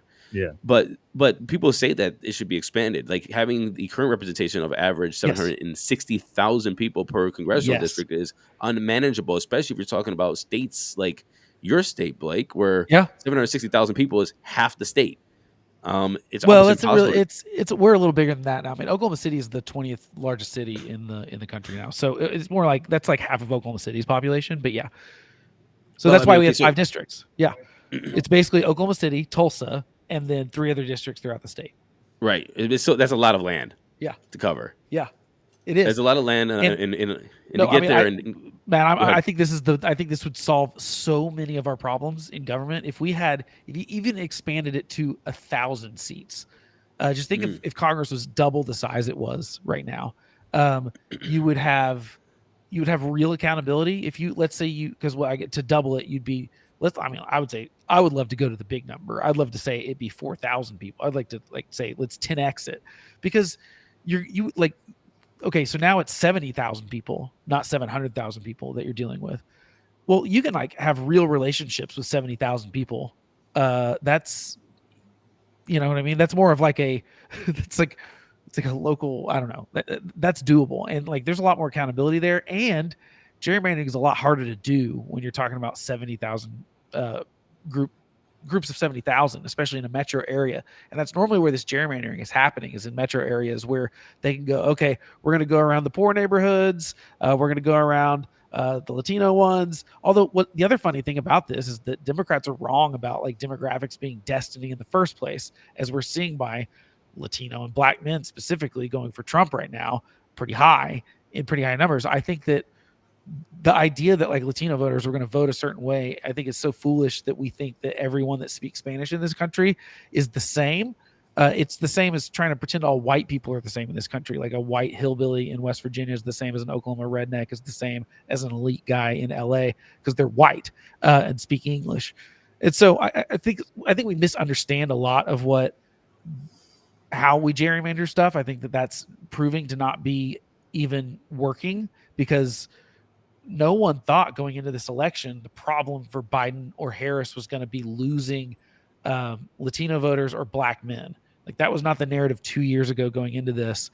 And so, drawing a district might not help you. Now, I think Trump's a unique phenomenon. I don't necessarily know that translates to congressional races. I think that in an off year, just look at how many fewer people vote in 2026 or 2022 compared to the presidential election years. And it's clear that there's a lot of people that just vote in presidential elections, and will, if you're not running for, obviously you got to run for Congress every 2 years. So one year you get to run on a presidential's coattails, another one you don't. Too. No, I don't think it should. I mean, I think that we need the ability for quick turnover. I just think there needs to be less safe seats. If the seats were less safe, you would see Congress maybe start doing their jobs a little better. But right now the seats are. No. I just mean, if you, for example, right now, most people will hold their nose and vote for their team because we're getting so partisan, no matter what, because they're like, well, it's not worth having someone else. Well, so when you're talking about 435 people, well, if that expanded to 4,000 people, and obviously people talk about, well, you can't have them in the building. Well, yeah, we've got tools. We could do it virtually. I don't know. I'm sure we could solve that problem. My point is that I'm much less likely if there's 4,000 people and we have 50 reps in Oklahoma instead of 5. We have 10 times the number of reps. I'm more willing to fire someone for a Democrat, for example, even just to be like, hey, I want you to learn your lesson that you got to do what I send you there to do, or you're going to lose your job. And right now, most people just aren't doing that. Once you're an incumbent, there's very few seats in the whole country that are swappable. And the truth is, the reason that it's going to be such a tight race this year is because that happened for the Republicans in 2020, and normally it would have happened in 2022 when you got the big wave, the red wave. They actually got a lot of that in 2020, which is why it was very small. The pink splash. Right. It just wasn't in 2022. And that's because there's not that many winnable districts that actually switch back and forth. And they got most of those in 2020. There just weren't that really many competitive districts in 22. And we're seeing the same thing you look at the Senate map right now, it's just beneficial to the Republicans this year. But most of those seats are very, very safe. Once you're an incumbent, it's very, very hard to get rid of those people. There's not very many Senate, and obviously there's no gerrymandering that can happen with Senate races. They're statewide. So to me, you look at how few even close Senate races there are now. Things are very, very blue. They're very, very red. There's a handful of purple ones. It's like 7 states. So I think we're just getting more and more partisan. I think that's the problem. We've got to solve the partisanship thing, the team sport kind of thing. And start calling out our own sides on when people are bad actors. And the truth is the Republican Party is very much not willing to do it. And Democrats kind of aren't to the same too, because they're trying to praise Biden. And I think that Biden caused a lot of these problems. I don't know. I don't know about the whole partisan thing, to be honest with you. But anyway, this is going back to expanding the Congress. You think we should expand it all the way to 4,000? I'd say let's go for it. Yeah, I think it would. I think it would help. I think. So, but I mean, considering that you are a Republican, Republicans are notorious for saying small government. Right. So, I was just thinking that. And so you want to have the Capitol building have 4,000 representatives in it, and then what are we talking about? The same salaries, so about $200,000 a piece, plus a staff of 12 for each of them. Well, I mean, there's plus campaign offices. Plus, there's a lot of logistic stuff there. Term limits and no retirement package. Yeah, the problem with term limits that I don't think works is that they have to vote for it, and people say they're for term limits until they get in there. That's a lot harder to change. I'm telling you, people would get term limited by getting voted out if they didn't think they were doing their job, because they'd be. I think we've got to be represented. If the point of the House of Representatives is to be representative, you can't represent 700,000 people. You can't talk to those people, and that's what you're hearing. That's why Cori Bush got voted out. Is because she wasn't spending any time in her district. That's what the problem with Cori Bush was. It wasn't that she was super aggressive. So I'm with you, Ross, with term limits, but no retirement. I think that's kind of harsh, to be honest with you. It needs to. When John Adams ran for Congress, he didn't want it. Yeah, you're right. It used to be a temporary. If you wanted it or not, we're talking. That doesn't matter. His colleagues had to talk him into it, and as a result, they had to play the card. It's what the country needs. There needs to be a return of you are doing a service for your country, and you are making a legacy for yourself in whatever terms you've got, whether it's 3 terms as a senator over a span of 18 years, 2 terms as president over a span of 8, or however many in the House with 2, 4, 6, however long a term finally is. But you need to know going in, this is not going to be your job. Yes, Yes, I disagree, and I'm gonna use a baseball reference here, for an example. We have a couple things that we're trying to compete with. Number one is we're trying to compete with the private sector. You want to get good, talented people into Congress, Yeah. and we don't. Congress, even though they do get paid well, they don't get paid for somebody who's going to be an achiever to a high achiever in the private sector. Yeah. Second is you're You not just going answered to. your own question. No, I didn't. Give me a You second. I just haven't even answered your asked the own question. question, and you solved a huge problem in our government today. What? The Secret Service is going through the same thing. Up until I moved to DC, prided myself on the fact that my agency still hires their director from within the ranks of currently employed agents. Uh-huh. I get to DC and I see the gross mismanagement because they've really essentially got an unlimited amount of money. They don't need to spend it wisely. They don't need to do anything with time wisely. Mm-hmm. They can just make things happen immediately. Right. That's not reality. So I said, and a lot of my colleagues are the same, and it kind of sort of almost happened in the past during my career. It needs to be someone from private sector who knows how to manage a company efficiently. Because if they do something bad, it's going to cost them financially and could also cost them their job. As such, we actually had our first non-Secret Service director. It's kind of a compromise in that he was a Secret Service agent and a boss. He came back from retirement from another thing and had some private experience. We had two of them, actually three of them. One was, speaking of John Kelly, one was a Marine that knew John Kelly. And my point of that is we will never get Tim Cook to leave Apple Right. to be the director of the Secret Service. Right. But we could get this punk executive named Blake Fisher, who's this up and coming executive that's going to do well in the interview process, has already developed some level of a resume, who we know damn well is not going to retire as a director of the Secret Service. But he's going to give us 5 or 6 good years and bring things to where they need to be. Sure, but so then compensation would have to be comparable with the private sector. Congress is something similar to that, where it's not going to be your career, but it's going to be something on your resume that I agree with that. But you still have hold on, let me finish. Most of the Americans that you're going to compete against aren't going to have. Who is going to take that position? Younger people.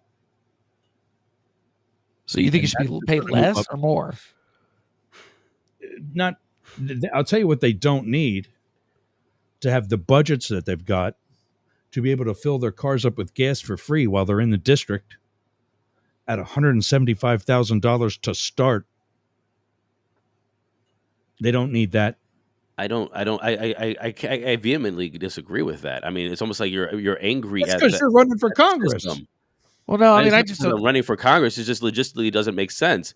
I mean, you're saying like, oh my God, they're getting paid $175,000. Meanwhile, you have people living in Manhattan / in DC, the two most priciest places to live in the country, and that if you just take rent from one bedrooms in both of those, they have no money left. Yeah. Let me go and say the reason. This doesn't make sense, Ross. Nothing you're saying is making sense, and you're not going to attract people from the private sector if you say I'm going to pay you less. Did we spend the whole first hour of the show mother effing Joe Biden for being too old and not admitting it? Yes or no? It's not. Well, yeah. So if you want it to be a service, that means the person has to make money first. And if they're going to make money first, that means they have to go through the private sector and then be this old person. All of a sudden, you don't want to answer the question. What are you talking about? Did we spend the first hour of this show today talking about Joe Biden's age? Yeah. And is that not a problem with presidential politics with both parties? I don't understand what this has to do with. It's a problem with Congress. This has nothing to do with Congress and their salaries and the size of the districts. We've got senators that are dying in office at 100 years old. I agree with term limits, man. But you're saying you want them to work for free too. I'm just saying. I'm not saying about working for free.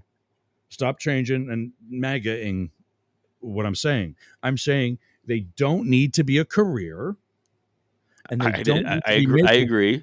What does a top congressman make after 20 years? Here's the thing. I think the same. They don't get raises.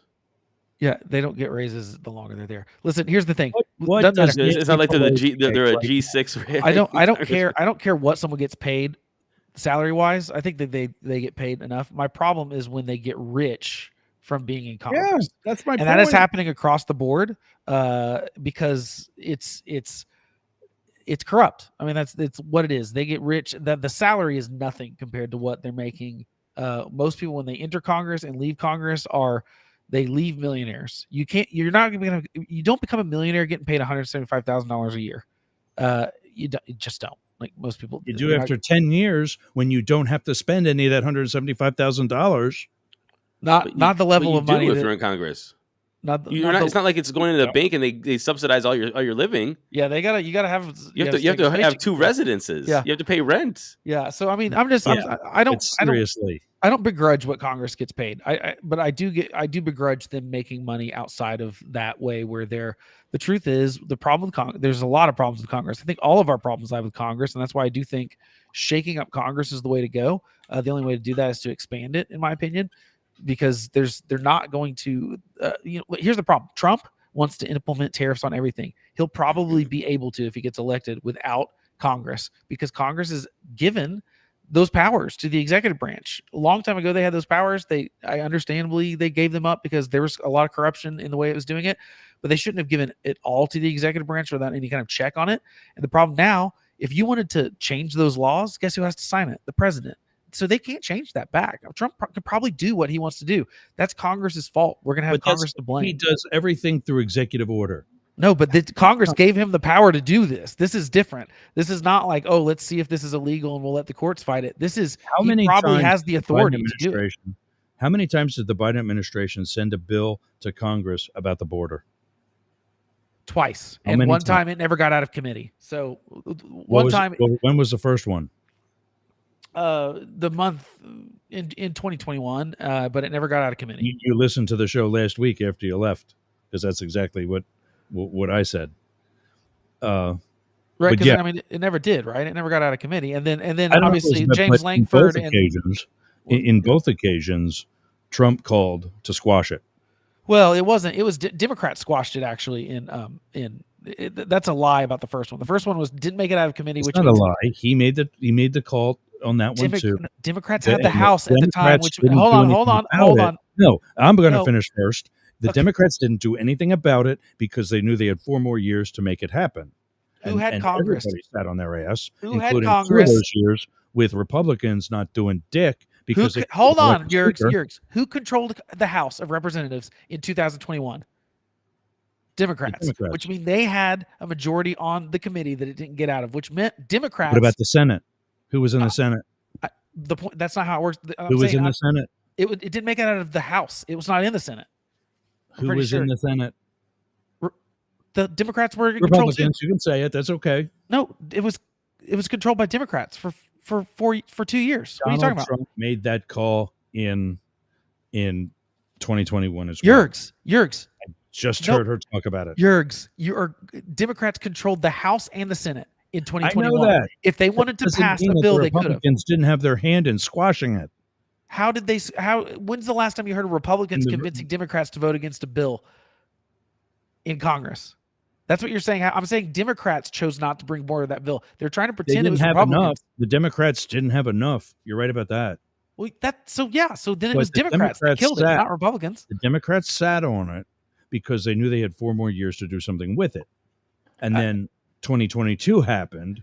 You're taking the side for Biden, pretending he was going to try to solve something when he didn't. He made the border worse in 2021 with every action he did. Every action he did in 2021, he made it worse. He did make the border worse. But one of the ways he made it worse was by not doing any of the many executive orders that Trump did, because he had respect for the congressional process. That's not. I don't think that's why he did it. 100%. That's what happened. So, don't you think there's a better way to do that, Yerks? Don't you think that's better to go do the legislative process before you let 10 million people come across the border? By just being a dictator wannabe and writing executive order after executive order after executive order and ignoring Congress altogether? Yeah, that's a great idea. What could happen? Raise your hand if you seriously think Biden gives two hoots about what is illegal or legal. With everything he's done with his student loan stuff has been struck down the courts, and he keeps trying to do it over and over again. He does not care about Congress. He does not care about the Constitution. He does not care if something's legal or not. He will do it no matter what. Don't pretend that Joe Biden is. Come on, you're Blake, over exaggerating. He doesn't care. No, I'm not. What do you mean? First of all, I didn't even say anything. How you say both of you is over exaggerating? Stop you, Blake. Second, I said stop you. See, I'm learning how to censor. No, look, dude, second, Blake, you put things out there and they get challenged by law, and because you wanted to see what the law and where the law. These are sometimes the law is a guardrail of like this is what we can do, and and to try to get things done. Student loan forgiveness. Joe Biden and Pelosi both said out loud to press that is not an executive order. That is not something the president can do. That takes Congress to do that. Nancy Pelosi said it. Joe Biden said it. And when Nancy Congress wouldn't do Pelosi anything, said that because she's part of Congress. It's just like the polls you listen to. She said it because it's true. Because they want to make themselves relevant. She said it because it's true. Congress has the power of the purse. The executive branch does not have the power of the purse. He is lying about. He knew it was illegal, and it got struck down by the Supreme Court. Has power of enforcement. He knew it was illegal, and he did it anyway. He knew it was illegal, and he did it anyway. Don't pretend that Joe Biden is some harbinger of the competition. Don't discount what the president is. He decides what gets enforced. That's not enforcement. You can't change budgetary stuff. That's not enforcement. He can't give money away. That is Congress's job. It's Congress's job. It's not Joe Biden's job. And this is why people don't like Joe Biden. This is part of the reason, is because he's done this kind of stuff. These are giveaways to his constituencies. After executive order to do things that should also be done through Congress. He made it worse. He made it worse. His executive orders and his executive orders made the border worse. Both of them made it I think all of them are making it worse. The fact is we have weak Congress. We have a weak Congress that don't want to do their damn job. And a lot of these executive orders are going to the president because the Congress doesn't want to do their job because they're too scared of losing a vote because they have to make a decision. And we need a president that has the balls to say, no, that's your job. Do it. And they wouldn't do their job, so then it doesn't get done. Well, then fine. That's stop. Like, that's fine. That does. It's like asking your kid to go clean the kitchen. Yes. It's like, well, I'm not going to do it. Well, I'm not going to do it either. Well, the kitchen stays dirty. That's not how this works. Blake. The executive branch doesn't just get to take powers away that it doesn't have in the Constitution because Congress chooses not to do something. If Congress chooses not to forgive student loans, that's Congress's job. You don't get to then be the president and say, oh, well, because they didn't do anything, I'm going to do something. That's not how our Constitution is set up. And if we don't like it as people, you could vote different people into Congress. That is the check on Congress. That's people, my whole point. And we're happy with them. That is some dumb reason. I got to put my head in front of this light bulb that my dad turned on. That is my whole point. Is that Congress? There's no reason for Congress to do anything because they've got a cush job, and I just looked it up, ranging from $175,000 to the speaker gets $225 or $235, something like that. Hold on, it's right here. The speaker gets $223,500. The majority and minority leaders get $193,400. The Senate Pro Tem gets $193,400, and the base is $174,000 even for your basic member. Yeah, but that's our fault for keeping electing these people that don't do their jobs. It's not the president's job. It's not the president's job. Then are you going to vote differently in Oklahoma? Let's start at home. I'm not voting. Speaking of our endorsements that we got to finish here, I'm not voting for Gus Bilirakis. Well, I don't have a senator up. He is a Trumper. He's Trump's bitch. He's not done anything for this flood situation, even though he said he has. He's trying to walk on the ride on the coattails of FEMA. And speaking of population, certainly never returned any of my God knows how many calls to his office. Actually, people like that sometimes get voted out. It does happen sometimes. Cory Bush got primaried, but most of that's happening in primaries now. It's not happening. That's what I'm saying. Most districts are competitive in primaries. They're not competitive in the general election. So really, most of the general election, there's not a lot of swing to go. It's like there's something like 40 seats that are swingable in the country. So it's like 10% of the seats. It's probably a little more than that, but it's not very many. So it's hard to change Congress. You got to change it in the primary system, but the primary system is really messed up because it's a tiny fraction of people that vote in congressional primaries because people don't care about that stuff, and they should. All the more reason why results in the primary need to help with congressional districts. That's why I don't think we should have primaries. I would like to just get rid of them. I'd much rather the party choose people. I know. That's fine. I know y'all think I'm crazy, but look, I mean, right now it's not democratic to let you don't think that's going to bring back the Tammany Hall? Look, I'm not saying it's realistic that primaries go away entirely, but even stuff like the ranked choice stuff might help. But yeah, I agree with Ray. I was going to say ranked choice. If you were advocating for ranked choice, but a ranked choice primary, yes. But like the thing is, I do think the parties should have more skin in the game. I think they should pick people more so that we can reward or punish them. The problem right now is that the Republicans don't really like Donald Trump has control of the Republican Party. Donald Trump never would have sniffed the nomination in 2016 if the party had power. People think the parties are powerful. They wouldn't let Bernie Sanders, a guy that's not even really a Democrat, almost take the primary in 2016. So my point is, I'd say let them kind of have a little more say in who they put up. What are you talking about again? I'm talking about that. Like I wish Bernie Sanders. What's wrong with Bernie? No, what's wrong with Bernie? He says he's a Democrat, he's not a Democrat or whatever he's calling himself this week. And my point is, the party would not have let someone. Blake and I are agreeing here. That's scary. Yeah. We should take a commercial. Find out something that we disagree on, so we can keep arguing. Wait, what? I don't even know what we're disagreeing on. We're agreeing that Bernie Sanders should not be able to caucus with the Democrats because he's some. You can caucus with whoever you want, communist or whatever he's called. Well, I'm just saying, like, they wouldn't have let a guy that doesn't even call himself a Democrat almost take the nomination away from Hillary Clinton if they had any real power, is my point. Yeah. Same thing with Donald Trump. You saw what happened. So, right, that's what I'm saying. That's what are you talking about? Well, but they didn't. I mean, they didn't. The guy was running on a very populist message, and people liked him. Yeah. What was that? The joke? Then he got screwed. The joke that Barack Obama did. Is that what you're saying? I'm saying they wouldn't have let him even run. That's my point. They wouldn't have let him into the primary if you had any kind of control. I think we should at least let the parties control something about the primaries. Like, I would love to see the first party that said, hey, look, if you want to run for president in our party, you have to have been a senator or a governor. Just to be like, we're going to make sure we have adults and we don't have a situation where some celebrity thinks they can come in here and just be more. It's a popularity contest. I think that you're getting in problem with the Constitution. No, not the part. There is nothing in the Constitution that says the parties picked the nominees until we did not have primaries till 50 years ago. Yeah, we didn't have them. All right. Well, shout out to Bob from Pickle Bob Jr. in Twitch. Thanks for joining us. We got to take a break. 1490. Bob's Pickle. I don't know. Yeah. I don't know, but Bob's saying Bob here, and we're glad he is. So thanks for joining us, Bob. 1490 WWPR. And the rest of the Mastiff Media, 1991, 99.1 WDJY. We'll be back after this.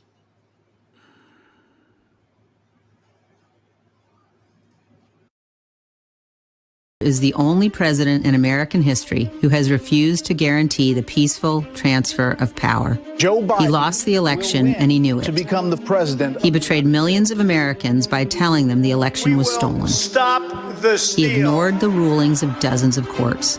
Rather than accept his defeat, he mobilized a mob to come to Washington and march on the Capitol. Then he watched on television while the mob attacked law enforcement, invaded the Capitol, and hunted the vice president. He refused for 3 hours to tell the mob to leave. There has never been a greater dereliction of duty by any president. Trump was warned repeatedly that his plans for January 6th were illegal. He didn't care, and today he celebrates those who attacked our Capitol. Donald Trump has proven he is unfit for office. Donald Trump is a risk America can never take again. Smell nasty? Do you want to freshen it up a little bit? Go to aromabypeter.com. Check out all of Peter's candles. It's what we burn here in Studio Yergs. I'm burning right now leather scented candle. That's right, leather scented. So go to aromabypeter.com/Yergs and check out his candles today.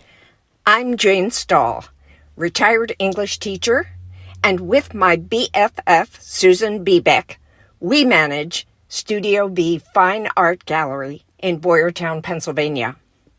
We showcase the art of hundreds of local artists, publish books of the poetry, prose, and art of local writers, offer classes, art parties, workshops, discussion groups, catered dinners. We've even hosted a wedding. And we're here to be the go-to place for friendship, learning, and fun in our community. Virtual tours of our exhibits are available right here on Yerg's Radio. Let us introduce you to some amazing art and artists. Check out Jane Stahl and everyone at Studio B in Boyertown, Pennsylvania. Please visit our YouTube channel, Talk TV 24. How's your website doing? I'll tell you how mine's doing. It's awesome. Yergs.com is gotta be the best website for anybody in podcasting or any sort of broadcast solo journalist like me. How did I get that? Limit Break Digital. Limit Break Digital did my website with Yergs.com. They did YergerGroup.com.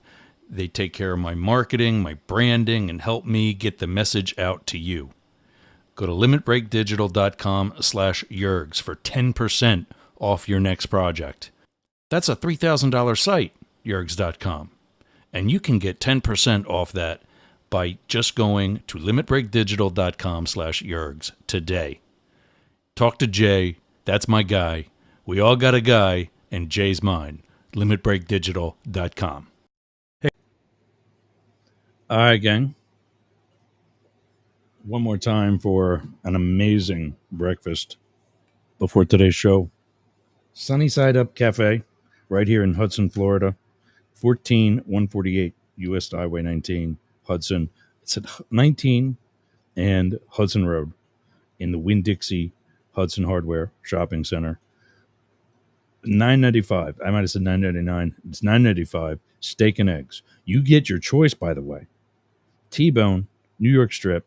Dad and I both had the filet mignon or ribeye. And 2 eggs, toast, potato, everything was amazing. Well done. Stop in. They get a lunch. They're there till 2 o'clock. You can hit them up. Sunnyside Up Hudson at gmail.com. Again, on 19 and Hudson Road. Also, momentum. You got a gut like I do right now? Build that momentum. That momentum, fitness and wellness. Also on 19, a little further down in Jasmine Estates. And you go in and talk with Anthony. That's my guy. Like I said in the website commercial, we all got a guy. And for fitness, Anthony's mine. His podcast will be starting in November right here on Yerg's Radio. He does it live on Wednesdays, records it. I'm not sure if we're going to put it live also onto Yerg's Radio at that time. We got to talk it out and figure out what we want to do. But he is a huge wealth of information when it comes to the fitness and most importantly, diet. You can work out all day. You can do all the cardio you want. If you ain't eating right, you ain't training right. And he will absolutely help you. Yeah, I just kind of finish a word there. He will absolutely help you get that Hudson Beach, Hernando Beach body, whichever beach you're in, or keep it if you got one already. Momentum, fitness, and wellness. All right, we got about 10 minutes left. We got to finish our endorsements. And I want to see if the guys are even still here. There we go. Blake, you still there? I'm here. I want to see you next week looking like a hockey player.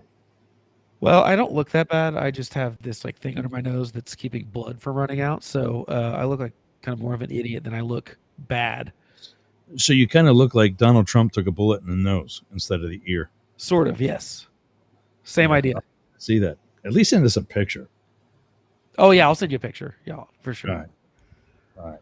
So congressionally, everybody's getting behind Matt Damon for Congress for multiple reasons. I mean, it's not legal for me to vote for him, but yeah. Dude squared away. I'm not going to jail for it or anything. He's up against a MAGA guy, which is also important. But I just always, from your first campaign to when I first met you through Daily Crypto News, you have a down-to-earth level that society as a whole needs. You're not the one fighting with a mic with me or Blake. You just sit there and listen. But then when you speak, Blake and I are like, who the hell is that? Who's talking right now? And we both stop and we listen. And we go, oh, this is other guy that's part of the show. And something intelligent comes out of your mouth. We need that in Congress, as I pick boogers out of my eye. We need that in Congress. And yeah, without question, my endorsement for Ohio. Blake, does something intelligent come out of my mouth? I think you might have something. Blake, do you agree with that? Yeah, I agree. I mean, sometimes not, but yeah, I mean. Then in Florida, I don't see it happening. This is the point I've been trying to make about Florida and Texas. Okay, maybe they're not fully 24/7 leading their Republican opponent, but the fact that it's close enough to be a news item should scare the Republicans. Maybe not now, but in 2026, and definitely by 2028.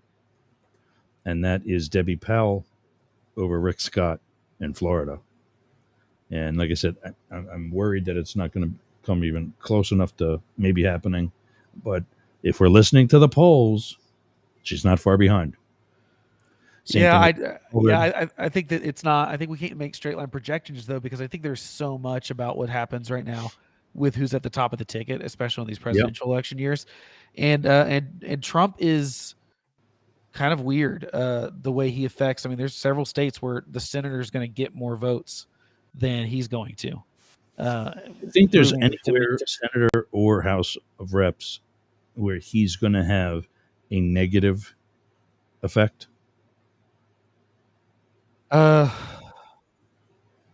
Not this year, no. I mean, you look at even in Pennsylvania right now, and the two candidates are running ads with people talking about how they, bucked Biden on fracking and sided with Trump on something.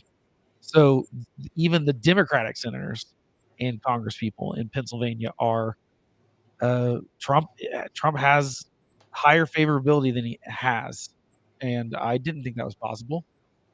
Yeah, but he does, and I think I really do think it's because Joe Biden and Kamala Harris are just really very, very bad representation of and politicians for, and I just think that almost anyone else could beat Trump. It's insane. I agree, Yergs. It's insane to me that he's probably at this point going to get. He's very. I mean, it's a coin flip that he's going to be the next president after trying to steal an election. After you're right, all the bad things. After, like I said, chief of staffs and his vice president and all these people. You're right. Like, it doesn't make any sense to me. It's like, but to me, that points at what I say that gets a lot of backlash. I feel like from everyone I say it to, but I mean, I think that you got to go at some point. Like, yeah, well, we're kind of.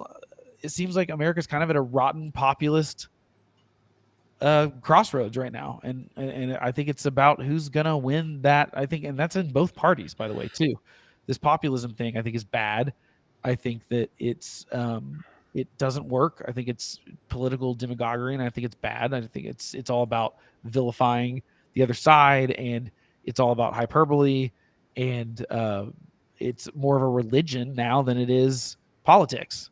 And I think that's bad for the country. And I think that it's showing that there's a rot here that will not change. I'm afraid it won't change until something very, very bad happens. And I don't think it doesn't take much for something very bad to happen when you look at what's, Russia and China and terrorist organizations in Iran. And these people are happy to work with each other. South Korea or North Korea just sent troops to Ukraine or to Russia that maybe end up in Ukraine.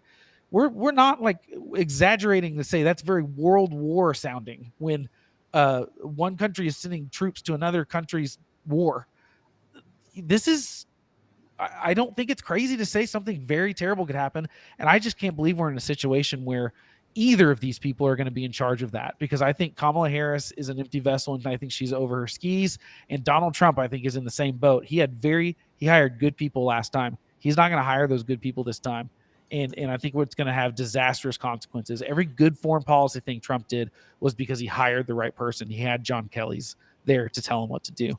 He's not going to have those people this time. What were their nicknames? The John Kellys and such. Well, I mean, now they're rhinos. Or deep state. That's what they're all called now. It's not the other or true. staffers The other Stafford called them the adults in the room. Oh, right. Yeah, exactly. They thought had the reins of Trump, and then he still does something like January 6th. Well, they didn't have the reins at that point because they'd all been fired or left. All the adults were gone after the election. So, yeah, I mean, it's scary to me that we're in this situation and one of these two people is going to be the president because I don't have a lot of faith in either one of them. But I at least think Kamala Harris would listen to a John Kelly, and I don't think Trump would anymore. So to me, that's enough. Is that Blake saying that he's voting for Kamala? I don't think I'm voting for her, but it doesn't really matter. Do you not think anyway. that by not holding your nose and voting for Kamala, that you are indirectly voting for Trump?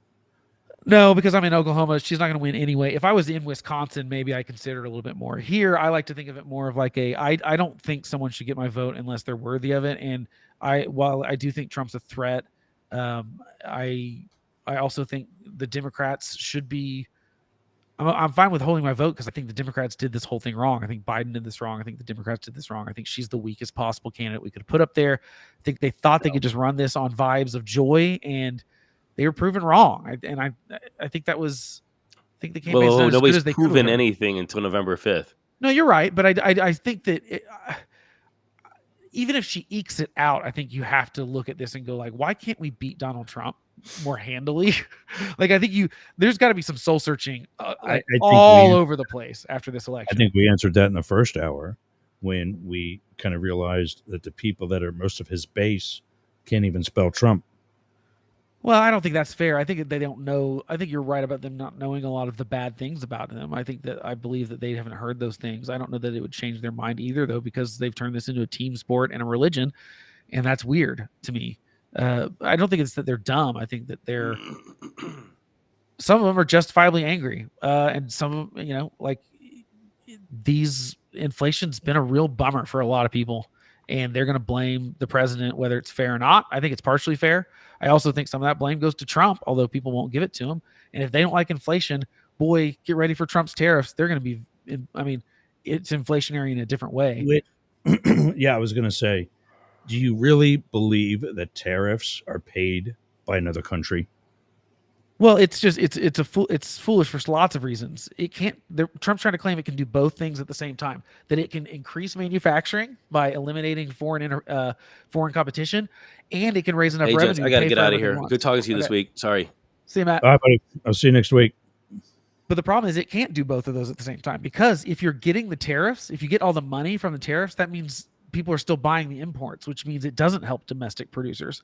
If you keep the imports out and it helps domestic manufacturing, then you're not getting the tariff money. So it can't pay for everything. Trump's trying to claim it can do both. It will be devastating to the economy if he passes across the board tariffs. And it will wreck the economy. Speaking of my argument earlier about the political scientists that put Biden at number 14, and maybe that's a little gracious. I think it's pretty biased. I think it's very gracious. I think it's ridiculous. But it's certainly not. It's certainly very fair and accurate to say that Trump is at or near the bottom. See, but I disagree with some of that too. Trump did some foreign policy stuff that I didn't think anyone could do. Look at the Abraham Accords. Policy is Miss Sweden, Miss Italy, Miss whoever. No, I'm serious. We gotta wrap up. Okay. 1490 WWPR. We're about to lose them in about 40 seconds. So Blake and I are going to kind of wrap up maybe a little on Yerg's Radio. Feel free to join us there at Yerg's, YERGZ, radio.com. It's not going to be long because we all got the things to do today and we're starting a weekend. You can find the show notes and other info at Yerg's, YERGZ.com or www.mastiff.media. You can get Blake at thehomelessconservative.com. Email him there. Tell him, welcome him home. We got to get a home for this guy.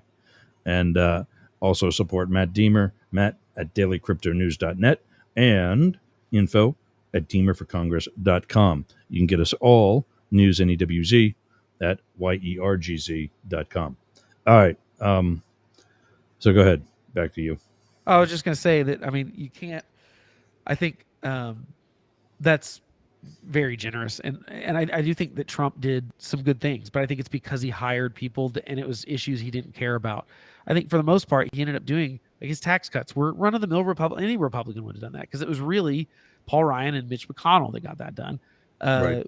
Abraham Accords were because he didn't care about that stuff, but I think he gets the wins. He did hire the people. Now he did a lot of stuff I didn't like too. I think his spending was outrageous. I think that it contributed to inflation, and so did Biden's. They both were big spenders, and for either one of them to pretend that they're fiscally responsible is laughable. And Trump is promising to be less fiscally responsible. So it's clear that no one cares about fiscal responsibility now, and that's a bummer because I think my generation and younger are going to be the ones that have to pay the bill when it comes on the $33 trillion in debt that we're continuing to go up. And but I mean, Trump gets some credit for the things he did.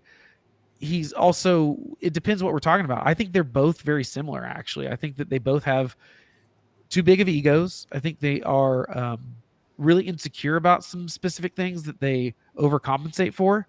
I think that if either one of them were, I think neither one of Joe Biden or Donald Trump are like honorable presidents. I don't think that they've done the right thing ever, really, for the most part, when it came down to it. I think Trump was told no. I don't think it's unfair. I mean, I think that at every turn that either one of them had a serious decision to make, I think they chose the thing that was better for them than the country. And I think that it goes down to Biden stuff too. I think that if Trump was really the threat that they're claiming, he should be the one to throw himself under the bus for it. And he won't do it. He should have stepped down 2 years ago. He should have not been so stubborn to leave after the bad debate performance. But this is where they're kind of kept in a bit of a dark. They think that they have people that are surrounding them, that surround them, who will tell them what they need to be told. Right, and I think neither one of them are very good about doing that. Yeah, they think they've got that on their staff. They don't. They think they know these people, but those people are also fighting for a job. So they tell him what he wants to hear. Oh yeah, I mean Trump will never have someone on his staff that doesn't tell him what he wants to hear again. It's very clear. Like that's what concerns me is that any president that does that is the threat. And to me, it's pretty obvious that Joe Biden and Donald Trump are very similar in that way. Like Joe Biden surrounded himself with people. The only people he were listening to when people were trying to get him out were his wife and Hunter and his sister, I guess. That's not the people you need advising you in that situation. You need people that will tell you the hard truths. And those people should be the people that tell you. I think your wife should be the person that tells you the hard truths. It's pretty obvious that Jill Biden was not that person. I think she's been pretty selfish in this stuff too. I think she's the person that years ago should have gone, Joe, I don't want to spend your dying days in the White House. I want to spend time with our grandkids. She should have been the person that convinced him to do it. But I think she liked being the first lady. I think she's behaved badly. I think he's behaved badly. Being the first one in how many years to actually keep her job? What do you mean? She's still teaching at oh yeah, I mean kind of the one community college. I forget what it is. I'm not going to call her Dr. Jill Biden. That's ridiculous. I just think she got a doctorate. It's like an honorary one though. It's like calling it's a PhD. You don't call PhD people doctor. You call doctors doctors. No, like even the AP Style Guide doesn't let you do that. They refer to them as PhD people, but they don't call them doctor. Style Guide hasn't opened a book in how long? Well, my point is like they only changed this for her. They don't call anyone else with a PhD doctor on television. Spell it out. They say blah blah blah. I'm a PhD. I've called every single college professor I've ever had with a PhD doctor. My niece is now a doctor. Okay, Yeah. I mean, I think I think it's pretty shady. I think it's her trying to inflate what she is. I think it's egotistical, but to demand that label and that title, I think it's kind of ridiculous. I just think that most of these people, we don't have people that we trust in our leaders. I don't think Biden later returned to school for her doctoral degree, starting under her birth name, Jill Jacobs, in January 2007 at age 55. I know she has one. I'm saying we don't call those people doctors. Education. It's not an honorary. I know. Yes, you do. You're right. It's not honorary, but it's just a PhD. It's not a medical doctor, and she parades it around like she's a medical doctor. No, she doesn't. It's just a doctor. I've never seen anyone else with a PhD. There's tons of people in Congress that have PhDs that don't put doctor in front of their name. That's because congressman or senator is a higher title. I'm just saying. I bet I don't know prove me wrong, I guess, but I think it's pretty silly to be a PhD and be going around having people introduce you as Dr. Jill Biden. That's weird to me. I mean, apparently this has come up because if I have AP, guess what finished out? If I have a P, and then the rest of it is HD, am I a doctor? Yeah, but it's a different kind of doctor. If you earn a PhD, you're a doctoral. Doctor. It's not I know. Doctor. I know, but we tend to literally even in the English language in the AP style guide in media philosophy. Stuff. What they do is they say you shouldn't give someone the title. Doctor of Philosophy. Yeah, I know. If my next door neighbor is a veterinarian, is he or she a doctor? Yes, of course. That's a real medical doctor. You're not going to have them open heart surgery on you, are well, they do as much school. I'd have them before I'd have a PhD do it on me. Well, yeah, but also I'm not going to ask my doctor for advice on my education. That's fine. I'm just saying, title-wise, we Joe don't Biden because that's what her PhD is. That's fine. I know, but I'm just saying we tend to use when someone goes, "Is there a doctor here?" No one's asking if there's someone with a doctoral degree in philosophy. Okay, that's because there's somebody bleeding on the floor, right? But that's my point: is that you don't go around with the title. Your airplane just had a heart attack. Yeah. So I don't have a lot of hope for past context. I don't have a lot of hope that past this election we're going to have good things happen. I don't think that Kamala Harris, if she wins, is going to save democracy because I think that we've got some serious worldwide geopolitical stuff that I'm not sure she's up to. And now hopefully she has good people around her. But the Biden administration hasn't. Would have liked to get to, and we might be able to probably in 3 weeks from now because there's kind of a surprise on November 8th. Yeah, if we know who won, we are in a civil war right now. It's not red versus or blue versus gray, or even red versus blue, although it kind of sort of is. Everybody's in plain clothes, but with technology and all the things we can do with technology, especially like AI, I heard a podcast episode yesterday in a podcasting and creative call that I take, which if you're up at 8:00 in the morning, you should absolutely join every Thursday. You'd love it. The people that I work with on this, but they played a snippet of a podcast, an actual podcast where a man and a woman were, worth like you and I are. Yeah.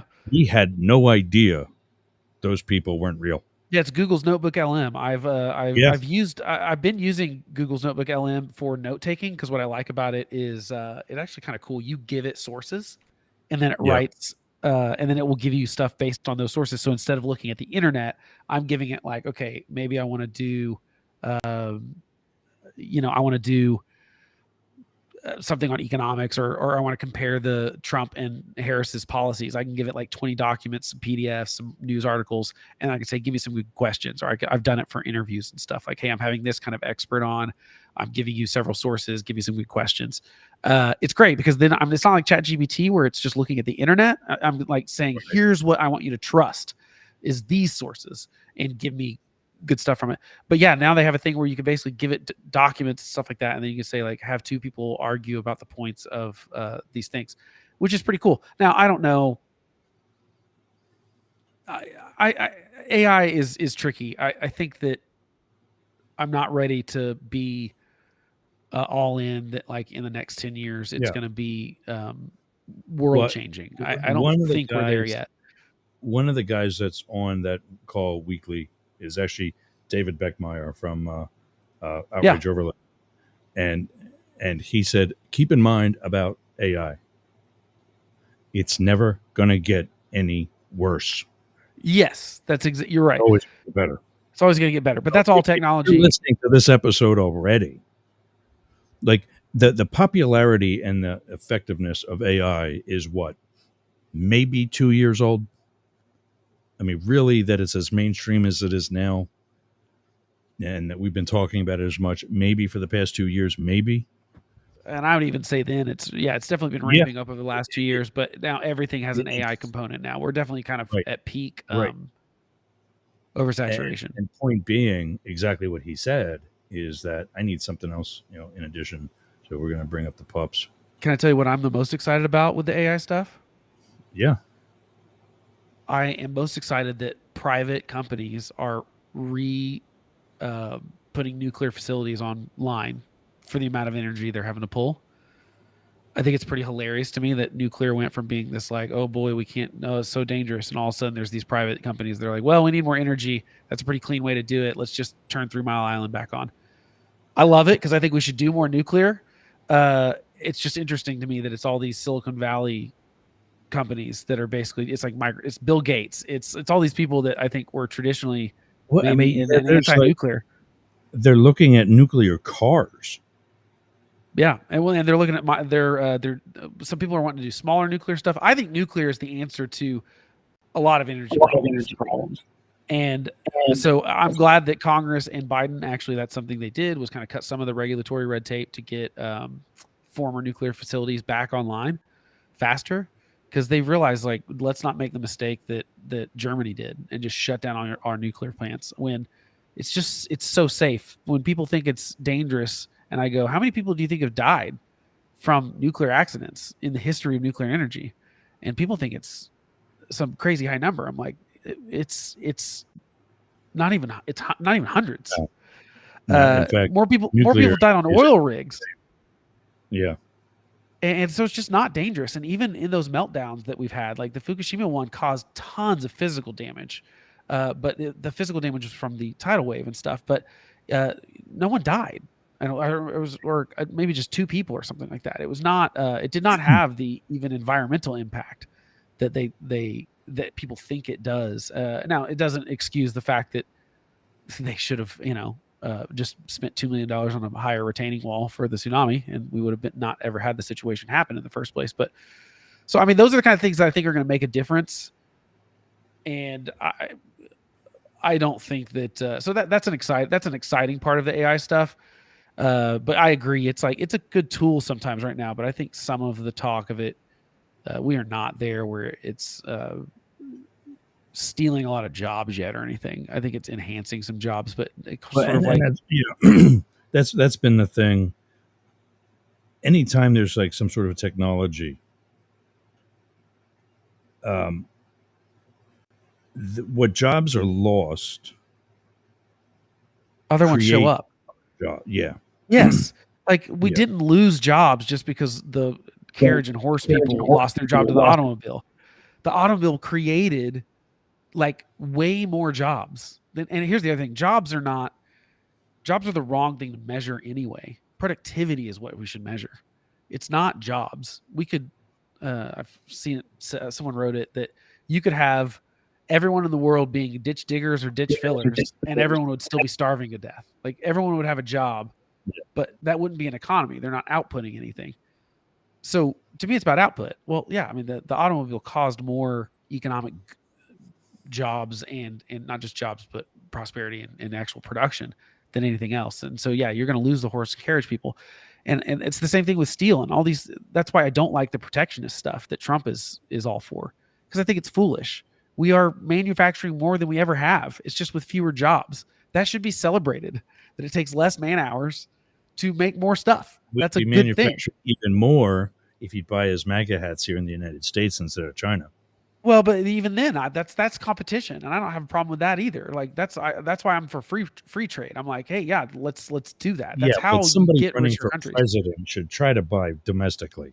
Well, specifically because he's always complaining about things that are made in China, and his stuff is made in China is specifically ironic. My point is, I'm never going to vilify someone for buying their stuff in China if China makes the better product or the faster product or the cheaper product. Now, if they're doing it illegally, I'm not into that. But and China does a lot of shady stuff, so that's the reason I would get away from China. But you're going to have outsourcing, and just like we're going to outsource stuff to them because it's more efficient.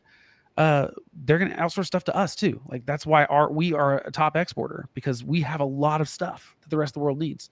He slaps tariffs on everything. We're going to feel those exports get squeezed because we're not the only market anymore. It used to be that if you didn't sell to America, that was the big market. Well, now there's a lot of other rich countries. There's more rich countries than there were 50 years ago. So people don't have to sell to us. Like, I think that Trump's economic policies would be really bad for the very people that that are supporting him. Yeah. But they don't know that because More they just believe what he says, and most people don't have really any basic understanding of economics at all. Yeah, no argument there. All right, man. I gotta run too. I gotta go do gross stuff to my nose. Yeah, awesome. All right, brother. I'll see you in a week. Good talking to you. Yeah, I should be there. Bring your birthday jokes. All right, I'll bring them. All right, buddy. So I'll see you again. All right, everybody, that's it. We've already lost 1490, of course, and we're about to leave Jurg's Radio and everything else. Thanks for joining us. I will see you again on Monday. Jane Stahl will be joining me in the first hour for Both Sides Now. And then we'll have Mirror Mirror Mondays with Mars and the rest of Up the Middle. That'll be Monday, 11 Eastern, 8 Pacific, and then into the 12 o'clock hour as well. All right, everybody, have a great weekend. You've been Up the Middle. Thanks for joining us.